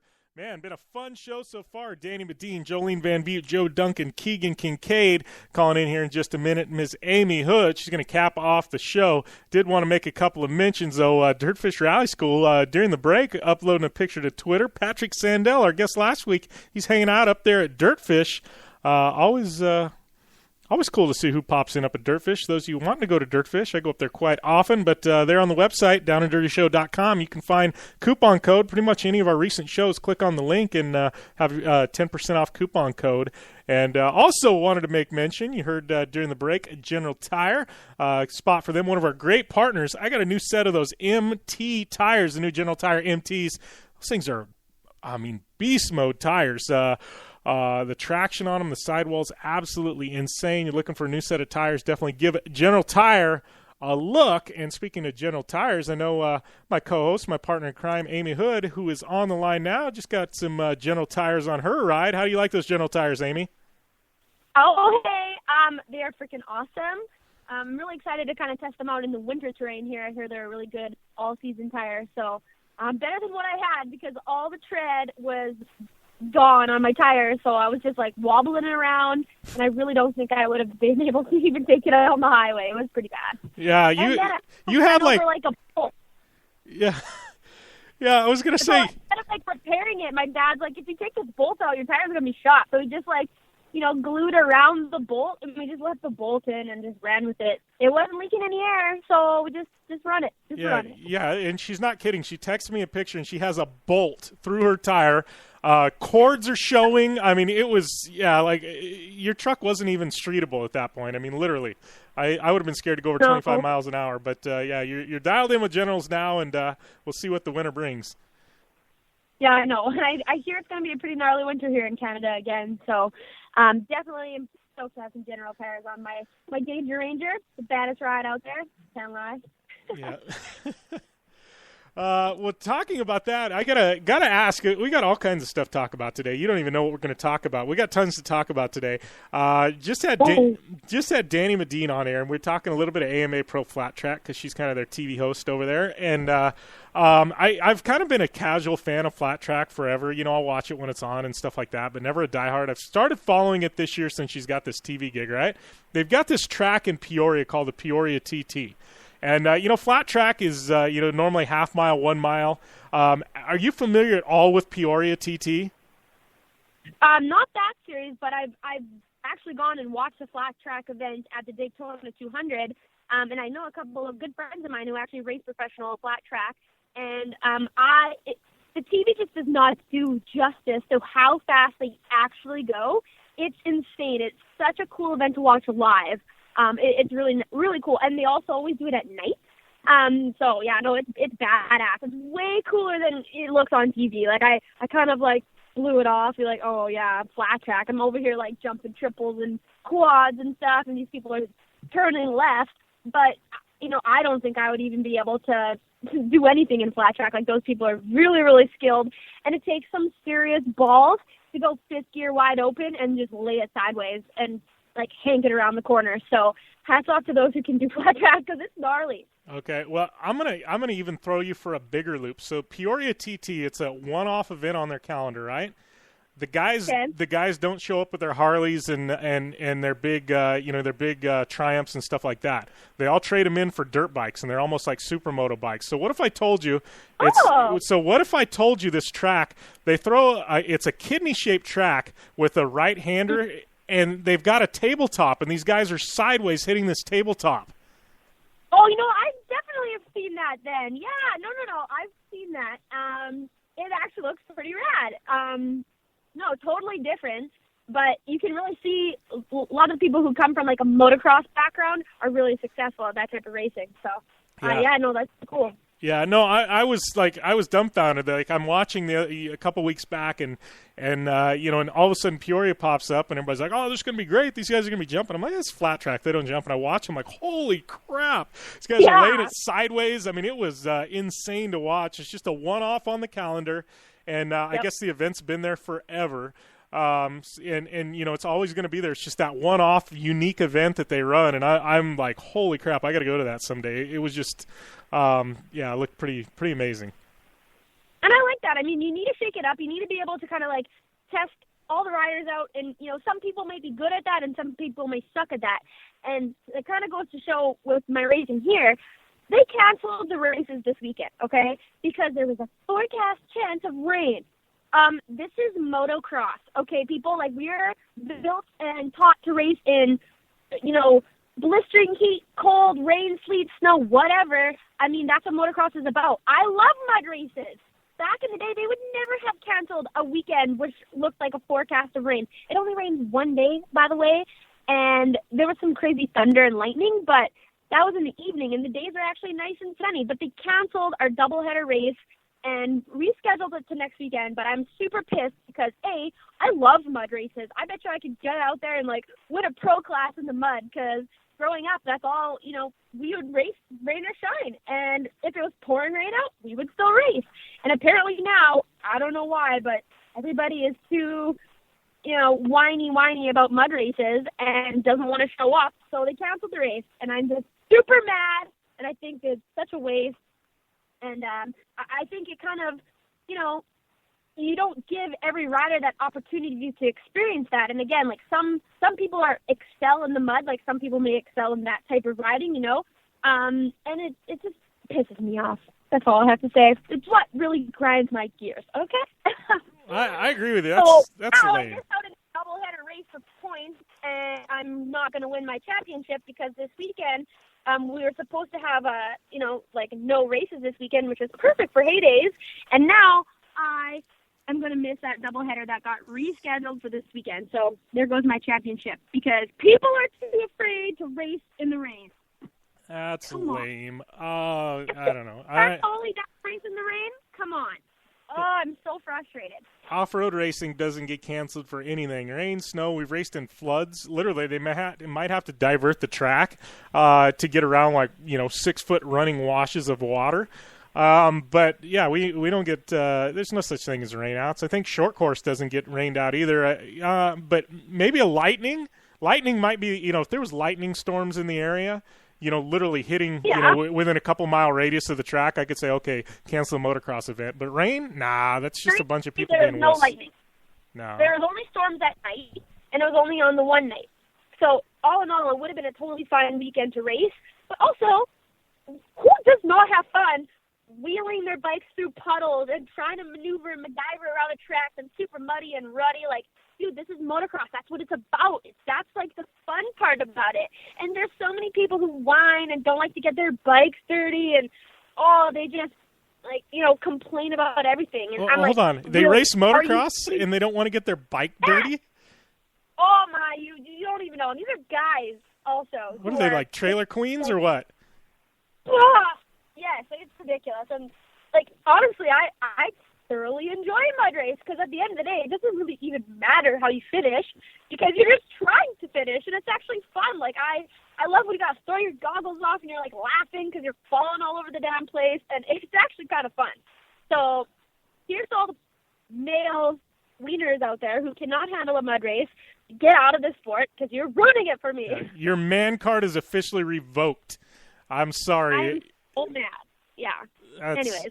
It was so funny. Back in the day, I remember I was on an 80, I think I was at 85 days.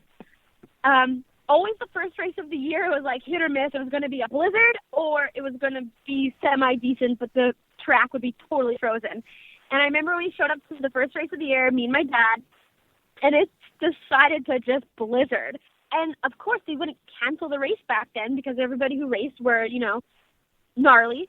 And so I'm out there on the line, and a lot of people didn't end up racing. They're like, I don't I don't even want to bother. It's so cold. You had to wear like the blue plastic gloves under your gloves because it would block out the chilling wind. And my dad's like, yeah, just go out there and see how many laps you can do. And I'm out there trying to freaking go up this tabletop, and there's just like a foot of snow on the jump. It was hilarious. I'll never forget that race. I blew my clutch, and I think I had to like push my bike over the finish line. But I finished, and I was the only girl who finished it, and I'll forever remember that race because it taught me how to be gnarly and not wiener. Yeah, well, it's funny that they would cancel motocross races. I mean, because you've got these endurance races. I mean, I look at King of the Motos, or you've got, the Erzberg Rodeo. I mean, you've got stuff that's all about survival and racing under any conditions, and then motocross cancel it because of a little rain. I mean, or even projected rain, right? I mean, it's crap. Yeah. Yeah, it's crap. Crap, all right. I can promise you this, Terracross this weekend won't be canceled because of rain. Okay, that's good to know. So you never know if they're that skittish. They may have a chance of rain this weekend, and they cancel the double header and run it some other weekend, and you're back in the game. Who knows? Oh, I hope it pours this weekend. I'm just so frustrated. And again, it's like my favorite track of the series. It's a double header, so you're missing 2 race days worth of points. And if I would have known that I'd missed this race, I would have sucked it up the weekend that I hurt my ankle and just would have rode around just for points. But I had strategically planned it out where I was going to be here for this weekend. I was going to get these points. I've already missed enough races because of my traveling that I can't drop any like rounds that I've not done good. I'm just depressed about it. It's such crap. Oh yeah. So talking about this weekend, anyways, let's talk about Terracross. You got to be getting amped for this, right? Yeah, I'm getting pretty amped. I mean, I'm also getting pretty nervous because, so like everybody knows, I have a regular job. So I'm going to try to half sell my day on Thursday so I can get out of town semi-decent early time on Friday. Haven't exactly told my boss yet. Just going to wing it. And I'm going to pin it down as soon as I can be done work. But I'm going to miss driver's meeting. I'm going to miss practice. And then I got to get ready to race for Saturday. So it's literally like one heck of a moto adventure. And now my co-pilot, which was going to be Ashley, is going to the race this weekend. So no one can even come drive down with me. So I'm going to have to huck a buck by myself in the Ranger and go by myself and try to figure out where I'm going, which means I'm going to get lost. And yeah, I can already tell it's going to be a disaster. But, hey, that's the way I roll, and I like it. I just like it unknown, unscripted, and I'm pretty sure I'm going to have every GoPro on at one time because stuff's going to get crazy. Yeah. Now, I got an idea. You mentioned your dad. I'm like, you know what? If you took him to one of these races and made him co-drive with you, which I don't know if he'd ever even get in the car with you, but he would get hooked. I bet you your dad would want to run the series next year. Oh, my gosh. No. Yeah, I'm thinking like last case, like my dad will come and just, I would feel more comfortable with him there too, because even if I go practicing, even now, like at this age, at 26 years old, you think I could just show up and run it by myself. But my dad, it's like that extra comfort and confidence boost. If there's something on the track that I'm, kind of cautious or leery about, he's always like, he knows if I can do something or not. Like he's that kind of kick in the butt that I need to do something. And if he says, yeah, go do it, I'm like, okay, well, I better be able to do it now. So it'd be nice to have him there just for some confidence. And, it's always nice to have your dad there. It's comfort. I remember when I raced the Canadian Nationals alone, like, I rode terrible because I just didn't have my dad there. And out of, racing for 20 years with a partner in crime like your dad, it's just weird to do it without them then. So yeah, it'd be nice to have him there. I might kidnap him and take him with me. Yeah. Well, I get it because, my dad, he's, he raced off-road for over 30 years. I mean, he raced, hundreds of events literally. And, and even to this day, he goes to all the races and helps organize and things like that, but if I have a question, hey, this section of this course, he's run most of the courses, he knows what I'm talking about. He knows them. Hey, how should I attack this? Or how should I approach this? He's always got an idea, so it's nice to be able to ping ideas off of him, Mhm. Totally. Yeah, I agree. So. I just don't know if you'd want to drive with me. Not gonna lie. Oh, jeez. Break his other collarbone. He'll take a flight and say, pick me up at the airport. Oh, gosh. No, I did have a blast. Yeah. So, cool. Hey, I was going to ask you, have you been paying any attention to X Fighters this year? X Fighters? No, I have not. Okay, so I've been watching, and I just bring this up because I literally sit on Twitter during the show, and stuff pops up. So X Fighters just posted up this picture of this insane track they've got in Pretoria, South Africa coming up. And I know our good friend Ronnie Renner, he's kind of does the announcing or commentary, or I don't know, he's just Renner. He does what Renner does. But he works for him. Obviously, he's a Red Bull athlete, but it's pretty, these courses are nuts. They did one in Greece, and I think it was like in this gravel pit with like 3 different layers. They did one on water. Literally put floats under the ramps, and these guys were jumping on water. Just insane what X Fighters is putting together this year. That's crazy. Yeah, no, I mean, and like we talked about before, in the world of freestyle, the bigger, the better, the gnarlier, the crazier, they always push the envelope, and everything just gets so much more extreme every year, and it's almost a little scary. It's like, okay, you think this is as crazy as things can get, and then next year it just gets more gnarly. And you don't know, like, where is that buffer of safe and, entertaining? I just don't know. Freestyle scares me a little, I'm not going to lie. I've seen a lot of people get hurt. I'm all for it. I think it's really cool. It's very entertaining. Takes extreme athletes, with huge guts and balls to be able to pull off the things that they do, but it's a little scary, and I don't know if I'd ever want my kid getting into freestyle. It's just, I don't know. Yeah, go launch yourself over this jump and, let go of the dirt bike, and hopefully you can grab it again. Go for it. Yeah. Yeah, well, it's progressed so far, and it's to the point where it became so dangerous. X Games don't even have freestyle part of X Games anymore. Really, it's they got speed and style and some stuff like that, or what do they have now? Quarter pipe, I think it's called, right? Which is cool, but it's not the same.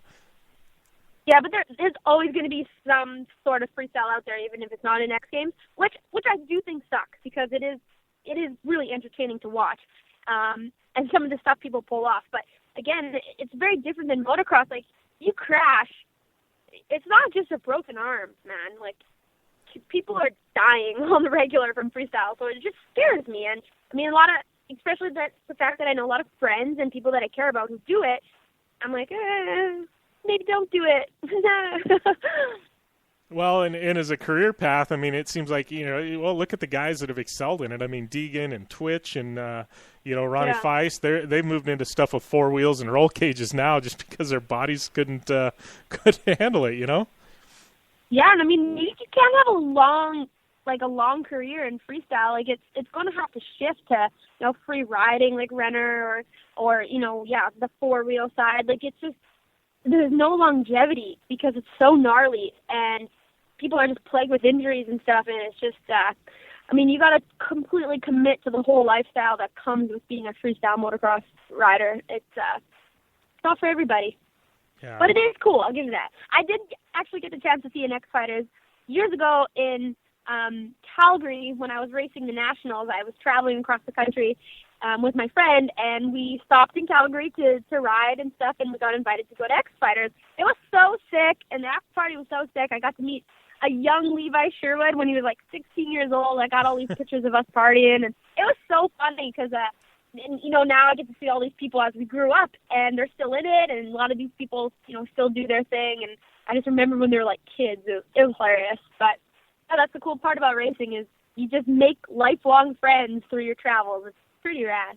Yeah, it's crazy. I mean, I've got friends in just about every city, and go to the northeast, and hey, I've got friends there. Northwest, I've got friends there. It's Charlotte, I've got people there. It's just you just get to know these people and stay in contact, and and you may see each other once every 3 or 4 years, but it's they're there. Yeah, and social media has really helped to keep that connection close. Where you may have met someone down the road, or you haven't even met them yet, but you follow each other on social media just through the extreme sports connection. And then, you go to an event, you're like, oh, hey, buddy, what's up? And it's like you guys are like best friends, but you really just know each other through social media.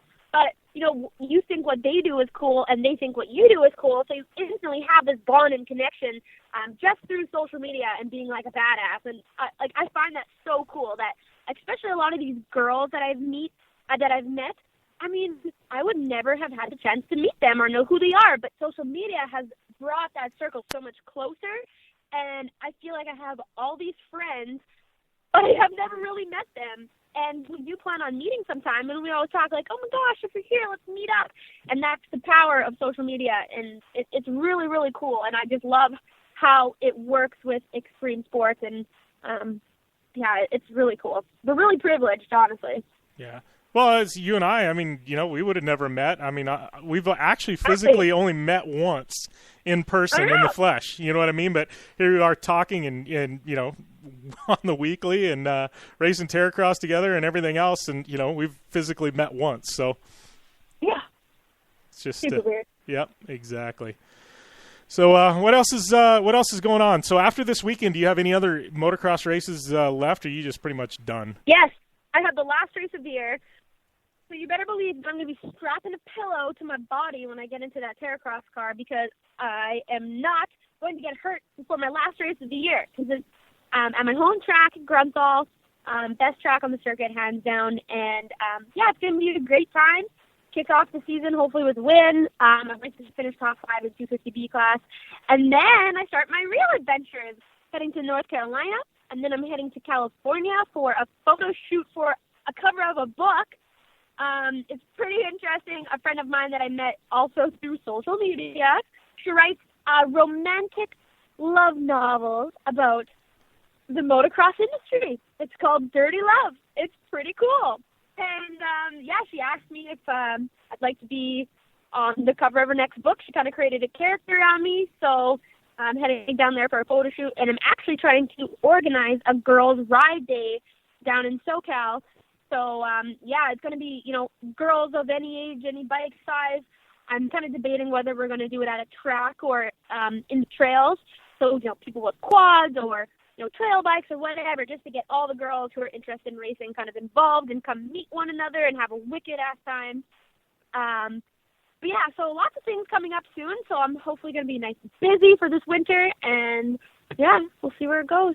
Yeah. And then Monster Cup. Oh, yeah, that's right. You're going out to Monster Cup. And we haven't even started talking about that too much. We'll have to we need to see an entry list on this deal. I mean, guys pretty soon are going to have to start saying, hey, I'm racing, right? Yeah, well, the next thing that's kind of big coming up is the MXGP in the USA, which is going to be at Glen Helen. So, you know, as soon as I race is over, we can talk about that. But, I mean, there is some top guys from the U.S. who will be racing. I think in the 450s, there's Josh Grant, Jason Anderson, and the new addition to KTM, Davey Millsap, which should be pretty darn interesting because he hasn't been around all summer. Yeah. And then Cooper Webb is going to be racing a 450 at the MXGP. So stoked to see him. That's pretty cool. And everybody thought Jeremy Martin would, but of course he's not, because that's just who he is.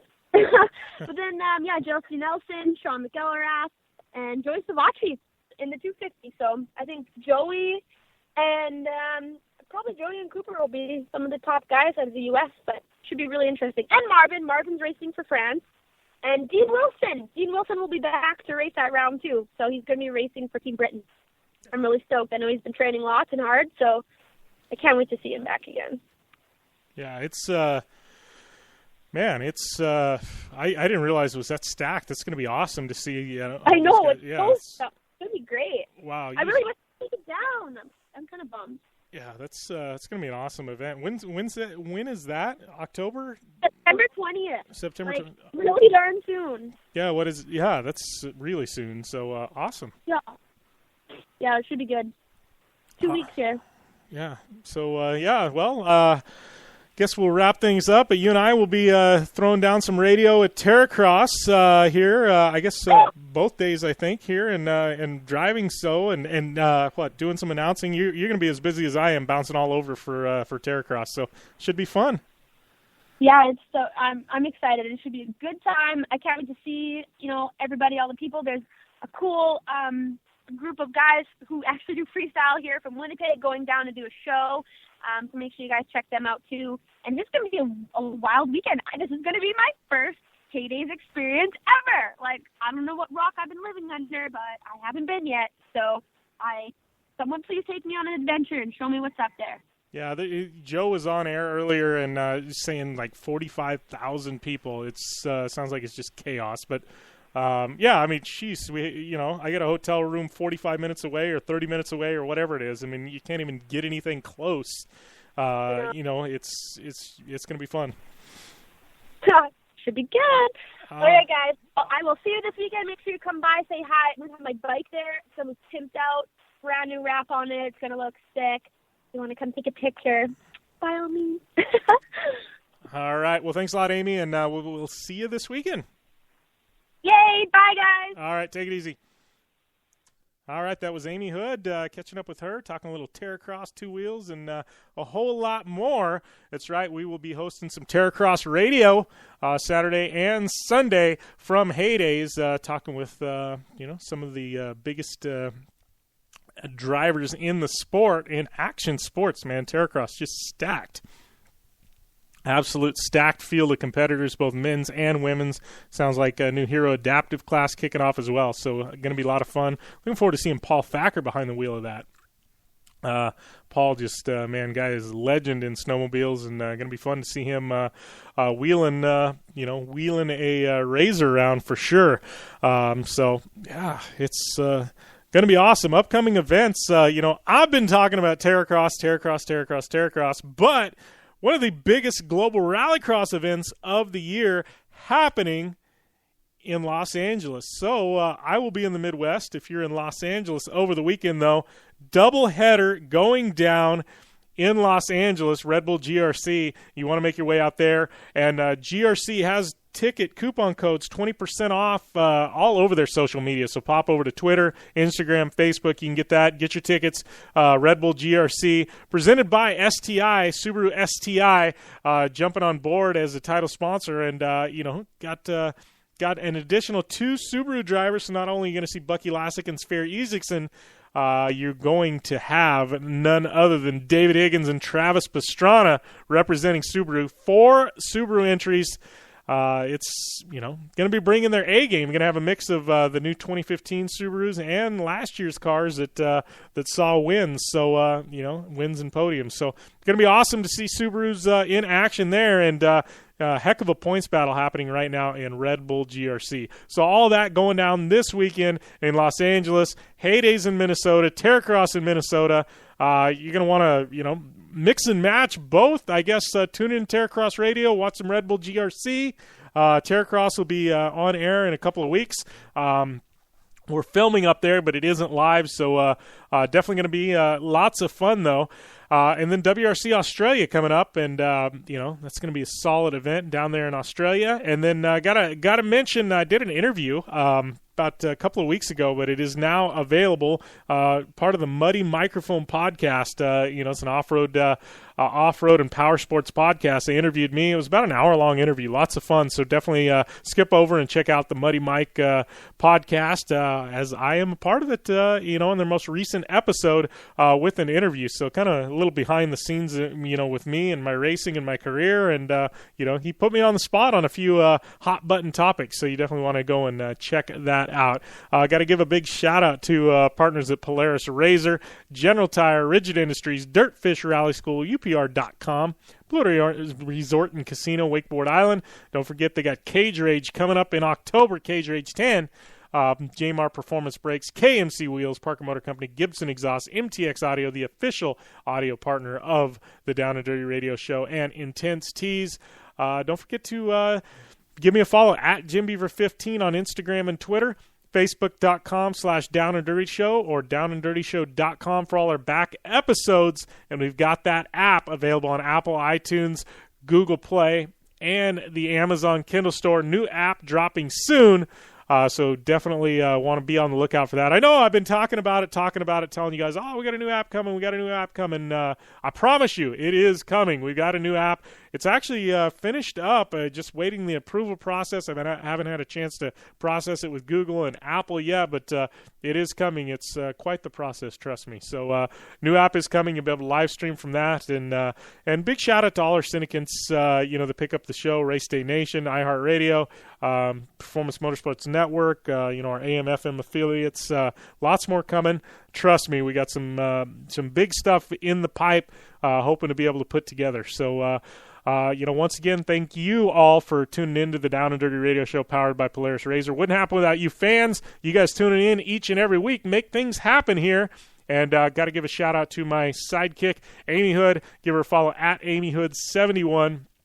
Always fun to catch up with her each and every week, and she'll be running Terracross as well as hosting Terracross Radio with me and doing a little announcing there at Heyday. So definitely give her a follow at AmyHood71 and keep tabs on everything that she's got going. But and always tweet me at JimBeaver15. You got any suggestions, guests you'd like to see, more things you'd like to hear about, always want to hear it. But this has been Jim Beaver. I'll see you at Heydays this weekend, Terracross Radio, Saturday and Sunday. And again, live next Monday here at the Down and Dirty Radio Show Network. Thanks for staying tuned. And as always, game on.